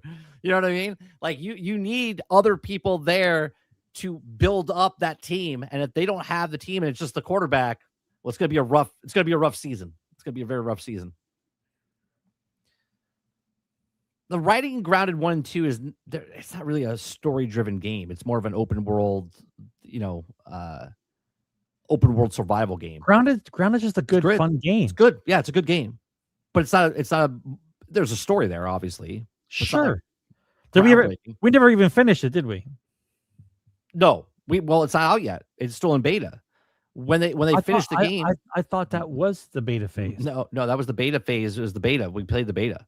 It's an early preview program. It's still an early preview program. They've still been adding stuff left and right with that game. We'll go back to it when it's all said and done. All right, so Obsidian. What else we got here? We got id Software. Okay, got hit by big layoffs. id Software dev claims it's been regulated to a support studio size, as 136 layoffs confirmed. Okay, so an id Software developer affected by this week's sweeping Xbox layoffs has claimed that the Doom and Quake studio has been nuked into dirt and regulated to a support studio size. So according to an announcement published on the Communication Workers America last December, id Software had 185 employees in total, which would mean that the figure is accurate and the majority of the studio workers have been laid off in just a few weeks. Huge Xbox cuts. Okay, collectively, decades of knowledge was wiped out of the studio, he claimed. The visual effects team was eliminated down to one single artist with no lead or producer. The engine programmer responded for the massive gains of visual effects pipeline improvements. Like all the particle editors' work was let go as well. Okay, all devs that had the knowledge of procedurally modeling, the Houdini knowledge. I like it. Houdini knowledge. Animations were also wiped out. So all workers from the Doom Dark Ages in that program has gone to waste with no one to carry it on. He concluded, "Great job, Microsoft. Nothing says business success like nuking a team into the dirt and regulating them to support studio size, with also throwing out massive technology achievements." Now, it's amazing to me that they let Double Fine, Compulsion, Ninja Theory, Undead Labs go. Yet these guys, they make good games. Dark Ages just didn't make it because they, again, expensive game. You can put it on Game Pass. Well, we could speculate. Like, I'm not sure if the 20s and the 30s crowd are really into like a Doom type game. Like look, I'll be honest. I haven't played any of the Doom games, Game Pass or not. I didn't touch them. But you have to remember, the original reason Doom was good was because it was the origination of first-person shooters. Right. The later group of people that played Doom was because Doom was done with spectacular graphics, speed in mind, and your own soundtrack in the background. Either the soundtrack from the game was good, or they had it to be where you could put your own soundtrack in there to play the game while you were playing it, right? So it was done speed, right? The movement was speed. It was almost like the Call of Duty type of speed, but a single player game against demons. Like that's what it was, right? The running around, the jumping, the finding the secrets, like that was the pulse of the game. I don't know if anyone even appreciates that type of game today. So the fact that it didn't do as well as it was supposed to says a lot about the game by itself. If I ran Xbox Studios, I would have these guys go, look, make the Doom game you want. How about we change the franchise? Why don't you guys, instead of taking $100 million making Doom, right? How about a couple of you guys go off your own and make a Halo game like this? Make another franchise like this where they're all kind of like Doom shooters, but in different IPs. Why not? If you're not spending $10 million, $50 million, $100 million, try something different with your IPs, but give it to people that actually know what the fuck they're doing with an actual game to make it look good. I don't get upset by the firings and the way the machine has to work. It does what it does. But the fact that you would destroy a veteran team and not put them on something better, right, is just a waste of talent. Or at least give them the money that you're giving to the other games that didn't do anything with. You know what I'm saying? Like, these guys have provenly shown that they have good chops. They have the chops. Yeah, they have the chops and they can do stuff. And yet they just completely gut them. Right? And it makes no sense to me because they did this with High Moon Studios. They did this, what's another company that just makes really good stuff, and then all of a sudden they get tossed to the side as a support studio. Saber. Well, Saber's on their own still, so right. You're talking about attached to a big publisher. You're talking about, yeah. Like, why do they break these guys down but save the other guys that don't do anything? It doesn't make sense because they're not looking at it based on talent. They're looking at it based on revenue returns. That's why. You do understand. You especially understand. I know a lot of people in chat understand that starting a new team and starting up something fresh and everybody concentrating on the same idea. Some people don't jive well. You're not gonna mesh well. But you get the right people to understand what the idea has to be, what the goal is supposed to be, and then you start to jive really well. You get the games that we grew up with. You get those type of games where the passion's there. The skills are there. The gameplay is there. It's fun. It's fresh. Like, those teams do well. Now, nobody's saying, I look at it as like a rock band, right? Like, the rock band might have 2 or 3 great albums. Some people get old. Some people need to stop. Some people move on. And that team doesn't jive anymore. You're not going to get the same magic you get every time. But you at least enjoyed it when those guys came out with the best albums they had, right? This is the same thing with gaming, except that you have somebody in charge of the band breaking them up, as opposed to the band breaking up on their own. Like, you want those guys to work together because they make good products. They make good content, or I don't even like to say content, good art. And so, now we're being limited. So Fran Marabella, he used to work for IGN back in the day. Okay. He said this on Twitter before we went live. He says reports are swirling that id Tech, one of the most iconic, influential game engines, which is what id Software made, might be on a chopping block at Xbox. He helped usher in 3D gaming into existence at a minimum. All right. Brilliant engineers are gone. It's been gutted to the status of abandonment, and it feels like the most soulless things Xbox could do. Turning id Software into a new Coke recipe because of business is struggling would just be a massive blunder. Yep. It's hard not to look from outside and think, sorry, Xbox, you bought it, you broke it, you fix it. Okay. The magic of what they do and so many other game developers is at the heart of the irreplaceable feel of gameplay, visuals, and art at id Tech. I hope there's also a strong plan to keep at the heart of id Software beating. Some of the original founders, have been stepped forward to offer support, but mostly only messages on challenging market and game preservation.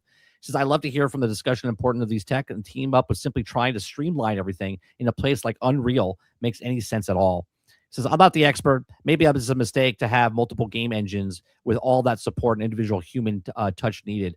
But it's hard to believe that consolidating the magic into one game engine like Unreal would retain the brilliance and art that it has created through all the years of Doom, Quake, Wolfenstein, Rage, even the foundation of Half-Life, right? So, it doesn't make any sense. It's like when they do something like, yeah, they save 4 studios. They save 4 studios, let them go free, go make games. And they're like, id. Yeah, and they're like, oh, great. They let 4 studios go. Maybe they're going to let us go. They're like, I'm sorry. We're completely destroying you, and you're not going to do anything, and you're going to be just 5 guys left in the studio, and you're going to go into other parts. Like, what the fuck are we doing? Yeah, id was known for pushing the envelope for other games. Like they would do their first-person shooter with the engine and show what it could do, and then other developers would take what they did and be able to make the games that they wanted to within the engine because they taught them. Basically, they taught them. They let them know what the engine could do. That was the original reason for them, right? Now you're going to just get rid of them. Who pushes the envelope now? Right. Michael Garvey says this. Sorry, go ahead. Finish. No, go ahead. Michael Garvey says this is what Game Pass did to things. South of Midnight and Doom are equal in their eyes, rather than the competition of the market. The problem with this is South of Midnight, because it costs $100 million, and this also costs $100 million, it is equal. And they fucked them both over because they took $100 million games and put them on Game Pass, which they don't have the volume of people on Game Pass to make that money up. They don't. They have to have double to triple the amount of numbers they were supposed to have, and then this would work, but they're not there. So if that wasn't working, they should have not put any of these games on Game Pass. Look, again, I'm a gamer. You put it on Game Pass, I'm going to play it because it's good for my wallet. Okay. But I know as a gamer, putting that on there, $100 million budget is not going to make it. Why do you think Expedition 33 succeeded? Because it didn't cost $100 million and they got paid to put it on Game Pass. Okay. There's so many examples that Game Pass works well for companies. And there's also so many things that doesn't work well. And most of them don't work well because of the first party titles that they just drop onto Game Pass because they're not giving them money to put it on Game Pass. They're like, here's your salary. This is what the game budget is. Oh, and by the way, we're just putting it on Game Pass. Suck it up, Buttercup. Right. But they're like, well, we spent $200 million. They're like, don't worry, it'll make it. They're not going to PlayStation. They're only going to PC. It's a niche game. Like it is for Compulsion's South of Midnight. It's 14 layers of management. 14 layers of management is what fucked all of this up. They're like, yeah, it's be good. Just put it on Game Pass. But we already know. They thought if by putting these $100 million games on Game Pass, that Game Pass would go up 40, 50, 60 million because of these things. They don't get it, though. They don't get it. They don't get that people are going to say that I don't play games that often. Or I don't play enough to pay you every month to have Game Pass. Right? That's what it comes down to. Because if it was so convenient and so awesome, you would just get it, right? Well, remember, that's why let's not forget, they combined it, right? You had to pay for Xbox Live, right? Yep. Just to play online, to play Xbox.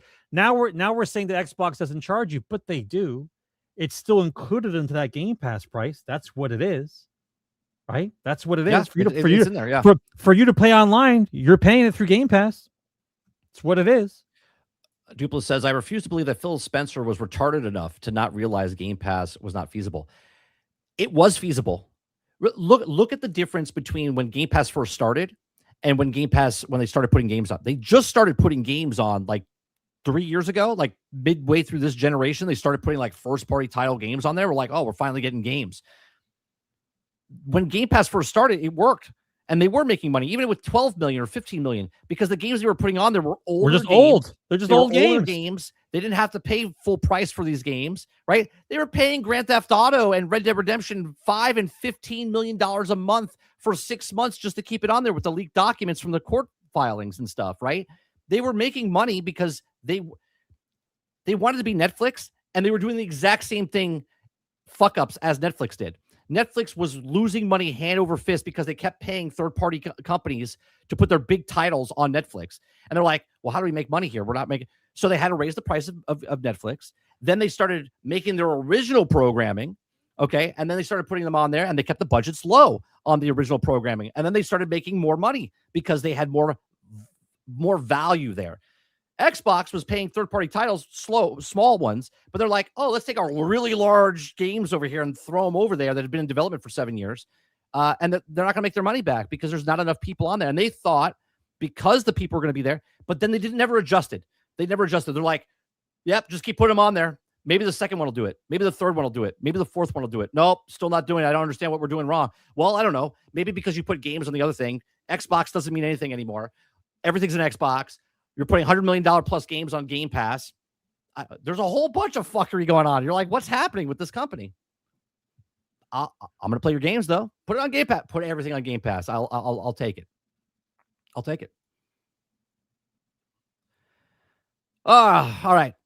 We got one story. While we're talking about this one, I'm going to put the banner up for Q&A. If you guys have a question you would like to ask us, put a Q in front of your chat, and then maybe we'll read it. Most likely we'll read it. Let's go with Marvel Rivals. Jubilee comes out. Oh, what happened? Jubilee comes out tomorrow, I believe. And Marvel Rivals Season 9 update will affect 80% of its roster as NetEase throws balance out the window for more fun approach to the game. Now, I haven't read this article yet, Sarge.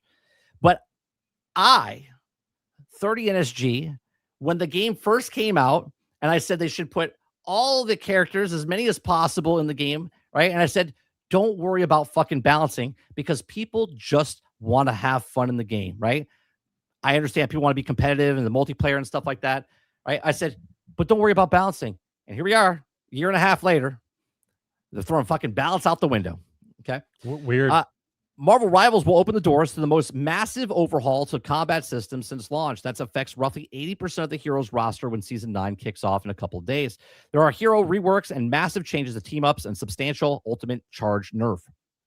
The state of Marvel Rivals is Hulk going to do the clap and just kill everybody? And kill everybody? I don't know, maybe.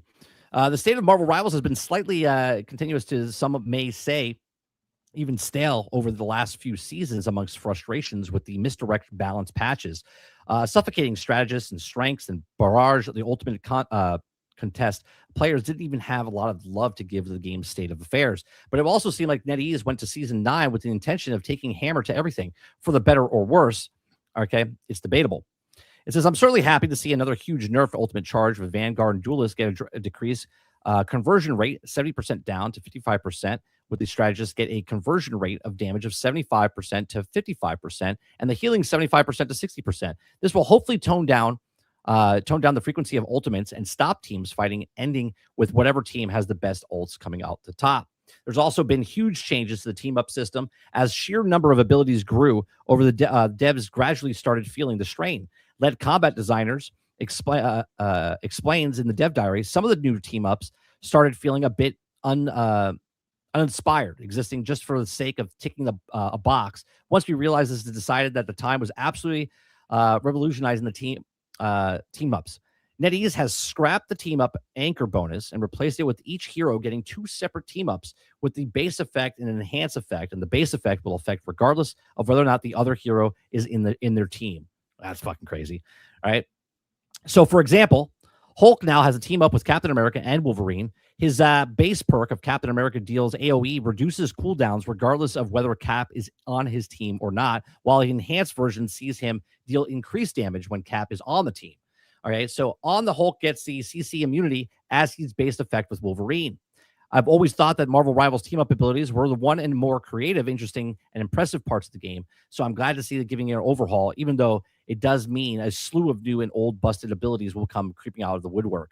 Okay, it seems that Season 9 rejects previous attempts to bringing heroes in line with perfect balance. Yeah, I told you, you couldn't do this, right? I said in the very beginning, I said, the more people you add, the harder it is going to balance this. I said, you can't balance it. Just let them have fun with the game. Now, I don't know if it's going to work or not. I saw it happening a year and a half ago when we played the beta. I was like, you got to put as many heroes as possible, and you got to let them you can't nerf them. And I said the team-ups would be the thing that kind of like keeps this game in sync, because you can buff and nerf the abilities, but if you have a team-up ability, it makes it better. It says you can also see the look of the balance notes in each of the heroes. So there you go. So they're shaking it up. They're adding Jubilee. Jubilee comes in. There's a new character. I still think character models are fantastic for this game. But even if you had a problem with the fact that you can't balance it, right? You're gonna have an OP team, right? But even with the abilities that you have, people would still figure out that if somebody has these guys on the team, that the counter to that would be X. You know what I mean? Like there's always it's a rock paper scissors. It's a rock paper scissors. Yeah. Even though it might not be instilled in the move sets or the characters, if you see somebody has a character on the team, you know who the counter of that would be, so you can make adjustments during the game.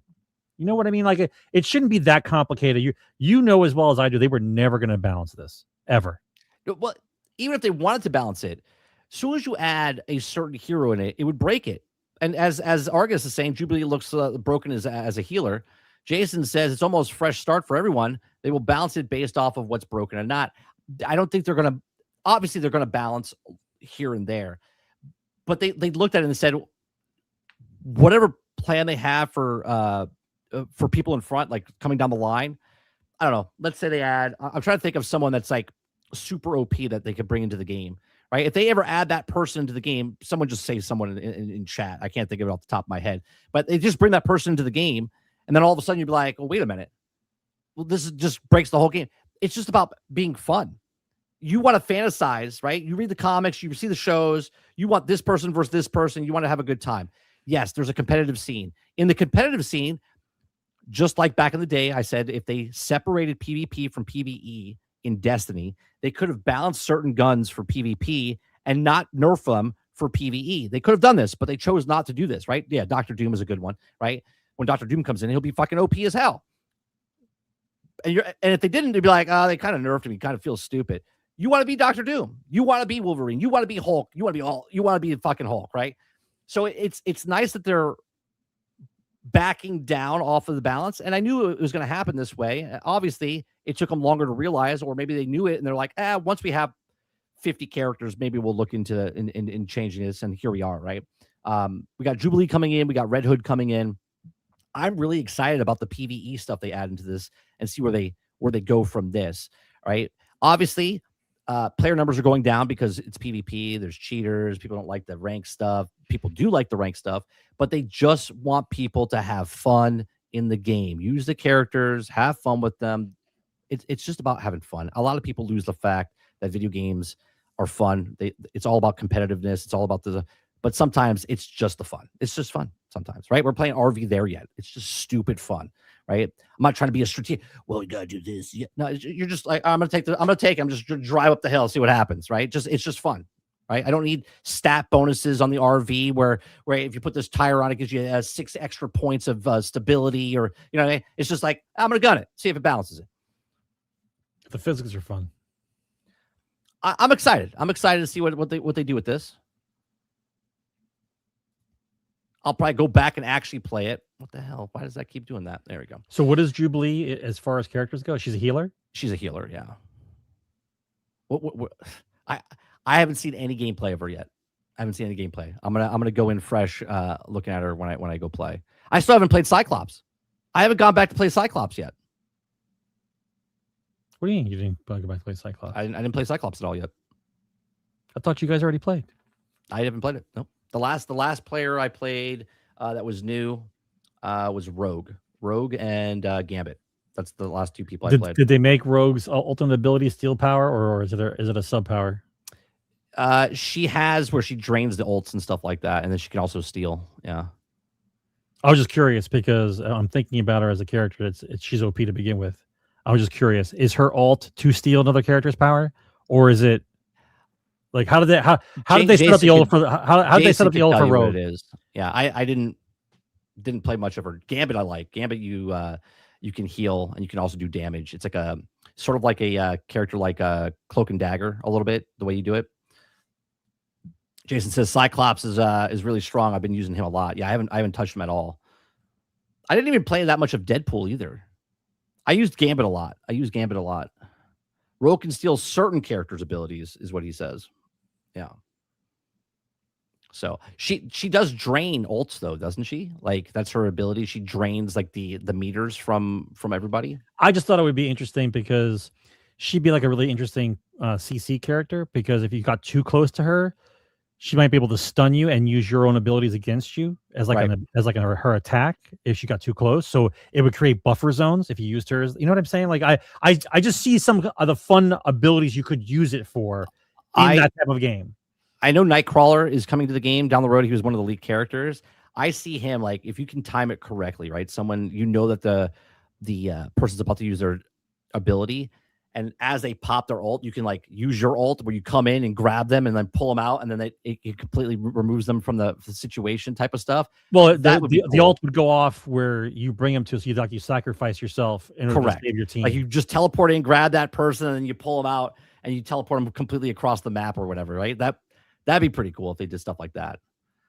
I'm excited. I'm really excited to see what they do at the end of this month.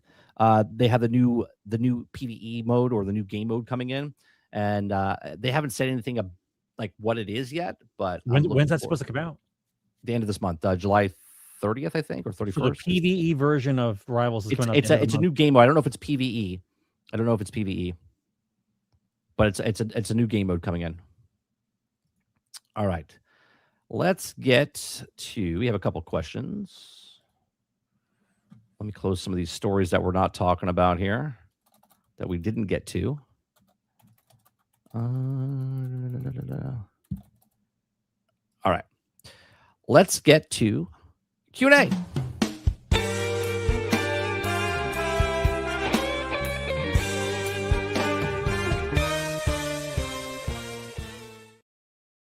The banner up there. If the banner goes down, that means we're not going to take any more questions. We'll keep it up there for a bit. So if you have questions, you can bring them. We have 8 questions right now. First question up, Sarge, is Krebsy. Says, so we are in the era of everything in gaming getting leaked.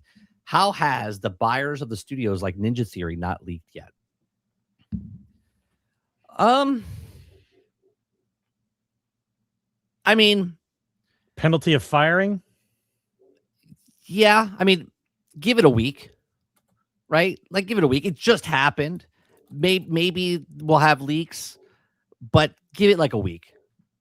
It's like super fresh now. Maybe people are not really poking in to see who's buying them or whatnot, but I'm sure we're not having a show next week. Obviously, we're both out of town, but in 2 weeks, I guarantee you we'll know who's buying Ninja Theory and who's picking up Undead Labs. I think it's just too fresh, and everyone's trying to figure out the layoffs first. I don't know. That's just my thought process. Krebs says, is Asha setting up her Xbox exit plan with the U.S. Federal Reserve advisory role? Yeah, I saw that before the stream. Like, I didn't read into it. So she's on the advisory board of the Federal Reserve. I don't know how you get asked that, or how you get. Do you apply for it? Is it like an application online? Like, do they just show up to your door and like invite you to it? I don't think it's her exit strategy. I mean, it could be, but you know what? I hope it is, because I would be right again. Because I said 2 to 3 years, she's gone. Who knows? She's also on the advisory board of Home Depot, wasn't she? That's a big jump. Home Depot advisory board, and then you become the CEO of Xbox. And then now you're on the Federal Reserve. What do you think, Sarge? I mean, if she's on the Federal Reserve thing, they're probably discussing about cryptocurrencies and the U.S. Treasury and how to protect and how to use AI. I'm sure there's a whole big thing going on right now. They're trying to invest in cryptocurrency for the U.S. So I'm assuming AI is involved. So she's going to be involved. Okay. Next one, Krebsy says, can you make it make sense? Let me get this straight. The studio that were allowed to make whatever they wanted are sold off to buyers, but studios being forced onto projects are getting layoffs. Well, they're all getting layoffs, right? Well, no. Double Fine, Ninja Theory, Undead Labs, and Compulsions didn't get any layoffs. They got kept as whole, sold off, and got to keep their IPs. It's weird. But yet, id Software gets completely wiped, and they're done. Basically, they're a support studio. There's less than 50 people working there. Oh, well, let's put it this way. I'm sure there were some kind of protections in the contracts of their hiring. That's why they were like that. Otherwise, you'd be fired. Yeah, it boggles my mind that they would do something like this to one studio like that and not let them go. Is it that if they let them go, their technology is too important and they don't want anyone else to use it? So a lot of companies do this. They'll buy companies up, don't want anyone else to. All right, let me put it in this perspective, right? They had their own software they could do stuff with, but they would rather use the Unreal Engine, which is Epic, which makes things easier and whatnot. Just putting it out there. Maybe Microsoft and Epic have a deal where they have a deal in the back end where they use the Unreal Engine. They get a little kickback to it. They help them. They scratch their back. They scratch their, and they're like, yeah, we won't use this. Like sort of like what EA is using the Frostbite engine now, right? They wanted everything to use the Frostbite engine, proprietary engine for all of their games. Since Xbox is struggling and they have all these different games and all these different developers, they want to unify them underneath one umbrella. And maybe in software, they're like, well, it's useless because now we have a deal with this. Again, just speculation. Maybe that's why they're getting rid of the technology and stuff like that with its software and let the other studios go. And they had to close this one down for some strange reason. Maybe we'll find out, 6 to 10 years from now. Who knows? Again, speculation. Altered says, GTA Online will receive a new heist on July 14th, but GTA 6 was supposed to release on November last year. Was GTA 6 delayed fake so they also can milk online for one more year? I mean, I would say I don't think it's fake. I think they needed the 18 months. I don't know why they needed the 18 months, but I think they needed 18 months for something. If that was delaying to milk this more, to maybe delay it because of they wanted to make a stronger of $80 to $90 to $100 video games. Maybe it was delayed just a little bit more because it was closer to the new generation of Xboxes and PlayStations that weren't going all digital. It could be a bunch of different things, but it definitely was delayed because Strauss-Zelnick said it was 18 months. 18 months was delayed. So maybe even if it was 12 months, it was actually supposed to go 6 months earlier. So it was supposed to be May of last year, but it got delayed 6 months. Then it got delayed another 12 months, right? So it could be a whole bunch of different reasons. What do you think, Sarge? Well, I always look at it as if they were ready to go when they said they were ready to go, and then they stopped it. There's probably a lot of reasons because it's not just polishing. You don't polish for 18 months. Polishing in is and out of stuff. Certain yeah. things out of the game. Polishing is 5 months. That's the last 5 months of your game is polishing. You're not polishing at 18 months, and that you're doing other stuff. I like to look at it probably as there was too many factors going on, especially at a critical moment. And I'm pretty sure game price was one of it. I'm sure they did. I'm sure that the chocolatiers got together and they were discussing what the price should be for that game, and they couldn't decide. Yeah. And they couldn't decide. And so they decided that we were going to wait. We're going to wait for the markets to change. We were going to see if the chip crisis would have changed in that time period, then the price of the game might have changed, that type of thing. But I think once the Micron deal was signed, that's why there was no longer any more delay, because the Micron deal solidified the companies that were going to buy chips for the next 5 years. So regardless of what happens with chips, those are the price of the chips. Right. So that was just signed, what, a week ago, 2 weeks ago, or at least it came out to us a week ago, 2 weeks ago. No, the Micron deal is a little further back. No, the one where they just did the 5 year contract. 5 year contract. It was like 2 weeks ago. Yeah, I think it was like 2 weeks ago. All right, we got next one. Altern says, if you have to guess, what did those 14 layers of management were? Do you think they were like yoga management, coffee machine management, lunch management? No, I don't think it was any of that. It's all middle management. Yeah, he's making a joke, but that's what it is. It's middle management. Yeah, it's middle management that basically they could have had those jobs, right? Because they did nothing while the jobs they were actually doing. 14 levels. There was that video that we watched the other day when Phil Spencer walked in to Double Fine, and you saw a whole group of people with them. You saw like Matt Booty and like 5 other people.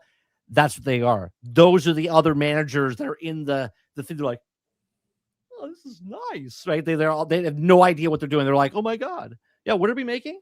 Oh, it's a video game. Oh, okay. Like that's those people, the 14 layers of management.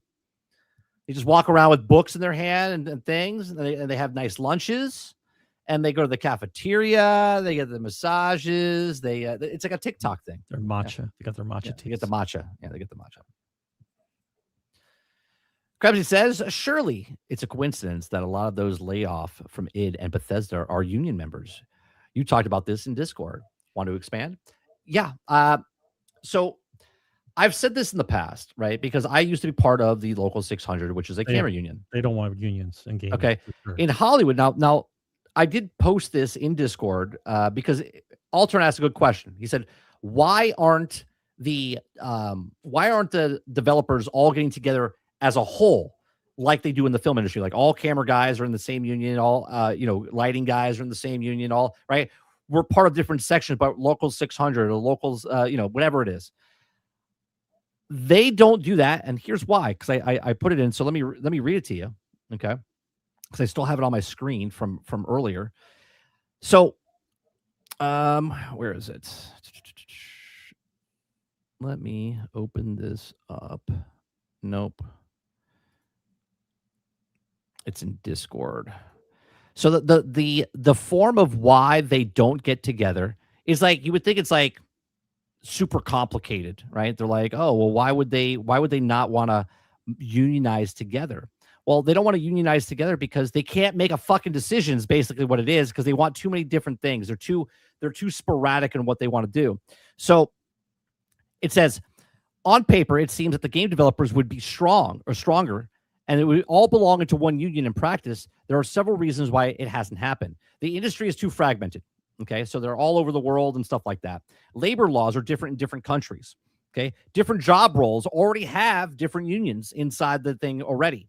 Okay, many developers don't stay in one company for very long because they're contract workers or whatever. They always kind of move. It's just what the industry is: video game, show pro, movies. Okay, studios often resist on unionization because they don't want it. They don't want to deal with it. Hence why, speculatively, they fire the people that are trying to unionize. And developers don't all agree. Imagine that. Imagine a group of people that want to shove stuff in certain games or not agreeing on certain ideas that they have for the studios, right? So they're trying to unionize, but they don't have the same organization and all the things that they want across the board. Unions sound great, right? Can be great, right? I loved my union when I was part of the union, okay? Because they do fight for you, but there are times when they say you go on strike, you got to go on strike, right? And you can't be a scab, because if you're a scab, then you're not going to go. It's not going to be very good for you when you get off of the strike. Okay, you're not going to work again. Okay, because they'll blacklist you, they'll blackball you. Okay, I'm assuming it's the same way with this type of stuff, right? So a lot of them don't want to unionize because then they have to pay a certain fee. They have to pay a certain standard of the thing. They have to keep a certain percentage of putting it into their retirement funds and all this other stuff on top of the other benefits they already offer with the company itself. So this is why when they go, oh yeah, we're going to unionize, hurrah, you did it, you got a union. And oh, by the way, majority of the people that were union are now fired. And now what did that do for them? Congratulations. You don't have a job now because you push the envelope. You're like, yeah, I want to. This industry, and I don't understand it, Sarge. In the arts, which is again show pro, computer design, game work, movie making, music producing, and stuff like that. Every time I work on a job in the movie industry, I could work for a studio. I could work for 20th Century Fox. I could be on the staff, and every time a movie comes into the studio, I'm the camera guy. Okay, I was the camera guy, or I'm a freelance worker. I work for myself, and every time I go on a job, I get that job. And when that job is done, and they're like, all right, it's a wrap, I am done. I'm fired. Okay, even though they didn't fire me, the job's over. You move on, right? I don't understand, because I went to school with these people that went to game design and stuff like that. They were taught ahead of time that you might not ever get a stable job. You might not ever, like, you're looking for that stable job of being at a studio and being there full time. But the majority of the people that work in this industry are contract workers. They might work there 6 weeks. They might work there 6 months. They might work there 6 years, but they're all not, they don't know if they're there for the long run. And when I go on, I would love, like, obviously movies are much easier than video games, because I can work on a commercial in one weekend and then work on another one the following weekend, or a feature film in 6 months or whatever. They stick on the same thing 2-3 years, now 4 years, now 5 years, now 6 years. If I was them, if I was the landscaper or whatever, design level, I would work on there, do the thing, and leave. I would go to find another job to pump up my resume. You know what I mean? Like, oh, look, I worked on this game, I worked on this game, I worked on that game. So at the end of your whole career, you look at it, yeah, I worked on 25 games. Instead of, I worked on Destiny. I worked on World of Warcraft, right? Like, I would hate that, because these are artists, by the way. Artists don't just make one painting. They make a shit ton of paintings. right? They keep moving and keep doing stuff to make their art better, work on different things. That's not what this industry is about. They use them as like as Asmongold says, make big rocks small, right? You know what I mean? Like he just put them in the quarry and just make them work. That's what they are. They're just worker drones inside of these corporations now. It's a long rant there. Jesus. Next one. Did you see that DC getting a carpet bombed on the 4th with the record fireworks show? Anything to say that those that say the July 4th is racist? Did it rain like I said it would? Or if so, you are welcome. It did rain. Perfect timing of the rain. It rained from like 5 to 7. Cooled it off, kept it nice and cool, and then we had fireworks. It was beautiful. Yeah, I did see the carpet bombing of DC though. Yeah, if you guys can watch the replay of the DC fireworks show, it's so incredible. Yeah, it's incredible. 40 minutes. 40 minutes. Right? They said the record 850 ammunitions. 850,000. 850,000 shots. It was insane. It was basically like a finale for 38 minutes, and then the finale of all finales for the last 3. It was incredible. There was so much smoke. If you can watch it on YouTube, you guys should watch it. There's so much smoke at the end when they do the finale. The light is just reflecting off the smoke, so it's just it is like a carpet bomb. It's like a flashbang. Like it's just bright white light at you. And you're like holy shit. I laugh though because there's so many people that do not like our president that live in DC that he literally was shooting fireworks at midnight to almost 1 o'clock in the morning. Just nonstop. They must be writing to their "I hate you" like letters the next day. You know what I mean? It's fantastic. All right, the next one. Eric Jones says, "Is 14 layers of management too much? Should Xbox trim a few layers of management fat?" They did. They got it down. They're getting it down to 5 to 3, which I think is still too many. 3 should be the max and maybe the mid. It should just be 3. You don't need 5 management levels into the stuff. I should be able to walk and talk to somebody and then get an answer within the same hour. Yeah. What do you think? 5, 3? I just like the vindication of the whole thing. I've been calling them bloated for how long, bro? How long have I been calling them bloated? I mean, we're doing 496 episodes. 14 layers. 14 layers of bloat, my friends. 14 layers of bloat. Everyone's getting a paycheck. 14. Why does the game cost so much? I don't know. We got 14 layers of fucking middle management. I can't imagine why the game costs too much. You do remember the nerds? You do remember the nerds in t-shirts and shorts with no shoes that were programming Halo, right? Remember those videos? Yep. Okay. Just want to make sure. Like Altern says, but if they only have 3 levels, who would they fire when they need to? Well, they wouldn't, because they would be responsible. They trim the fat, meaning what's left is the meat, right? So those people that have that job should be the best of the best what they're doing, so they don't have bloat.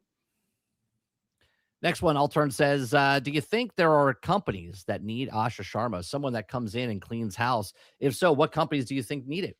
All companies need a Terminator.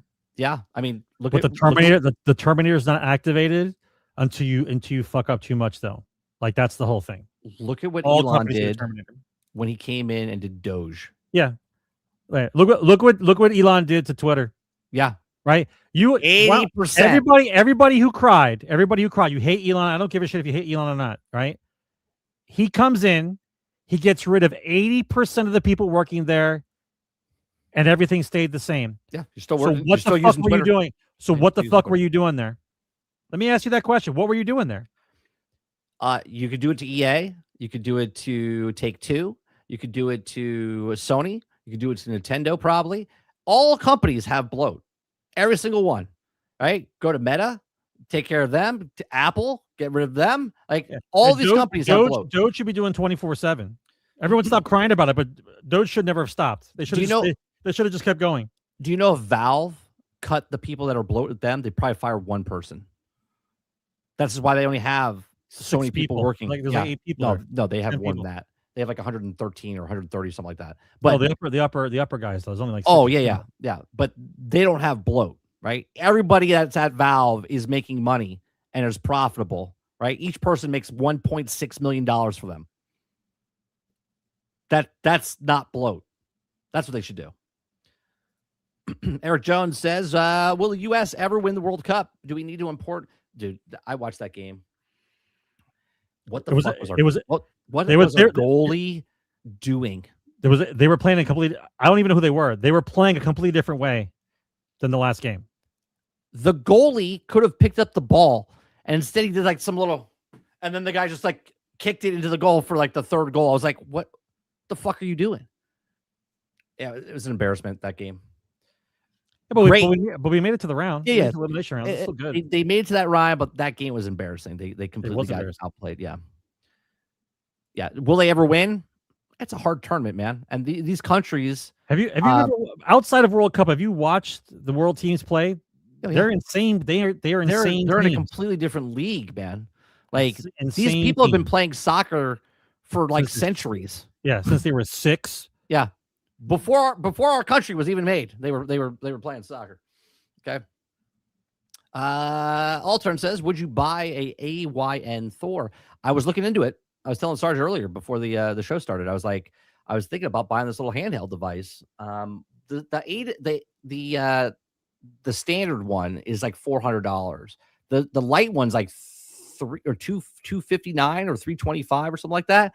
And I was like, that'd be a nice little thing but you told me, Altern, that it's not powerful enough to do certain games. So don't get that one. You should go up a level. So, but I'm going to do a lot more research on those. Those look actually cool. If I could play Steam on those things, I mean, that's all I need. I mean, right now I'm using my phone with the game, sir. The game, sir. I don't think you're going to buy one of these, Sarge. You don't care about this stuff. Not anymore. It's a little handheld that we saw today. I saw it. Got 3DS. I watched it. And Altern says, should Aku ask for a few days off for work to play a Shrouded all night long? Yes, he should. He's addicted to the game. We were playing it, and then he played it. I was like, fuck you guys for getting me addicted. It happens. You're welcome. You are welcome. That's how you end up with those Madden people. Yeah. Prosty says Doge ended up costing us money, so it tracks. Sure, but you know how much bloat it found in the country? You know how much it exposed within the government ranks and stuff like that? So yeah, I think it was worth it. You know what else blows money for us? Everything else that our people lobby money for and that we're paying for taxes. So let's see here. What else we got? Will the U.S. ever win the World Cup? Will the Indians ever win the World Series? Will the Browns ever make it past the playoffs? And will Trump ever get the Nobel Peace Prize? These are all great questions. Probably no to all of them. Probably no to all of them. All right, chat. Generation X Amy, a weekly podcast that goes over a few of the top stories from the past week, and we rant along the way. Hit the like button, hit the subscribe button if you'd like to go above and beyond that. Become a member as little as $5. We do the daily grind Monday through Thursday from 10 o'clock in the morning till noon Eastern. Trying to get other people to come on chatting with. I'm sending out a few emails, so maybe we'll have a podcast for that every couple of times. You can find me over on Wednesday nights at 7 p.m. over on Fake Wizard News. I will be off Fake Wizard News next week. I will also not be streaming next Wednesday or Thursday next week. So there will not be a Generation X Gaming 497 until 2 weeks from now. And then we approach August, and then second week of August, we will have episode 500, and we will have, as of right now, Kingard is coming on the show.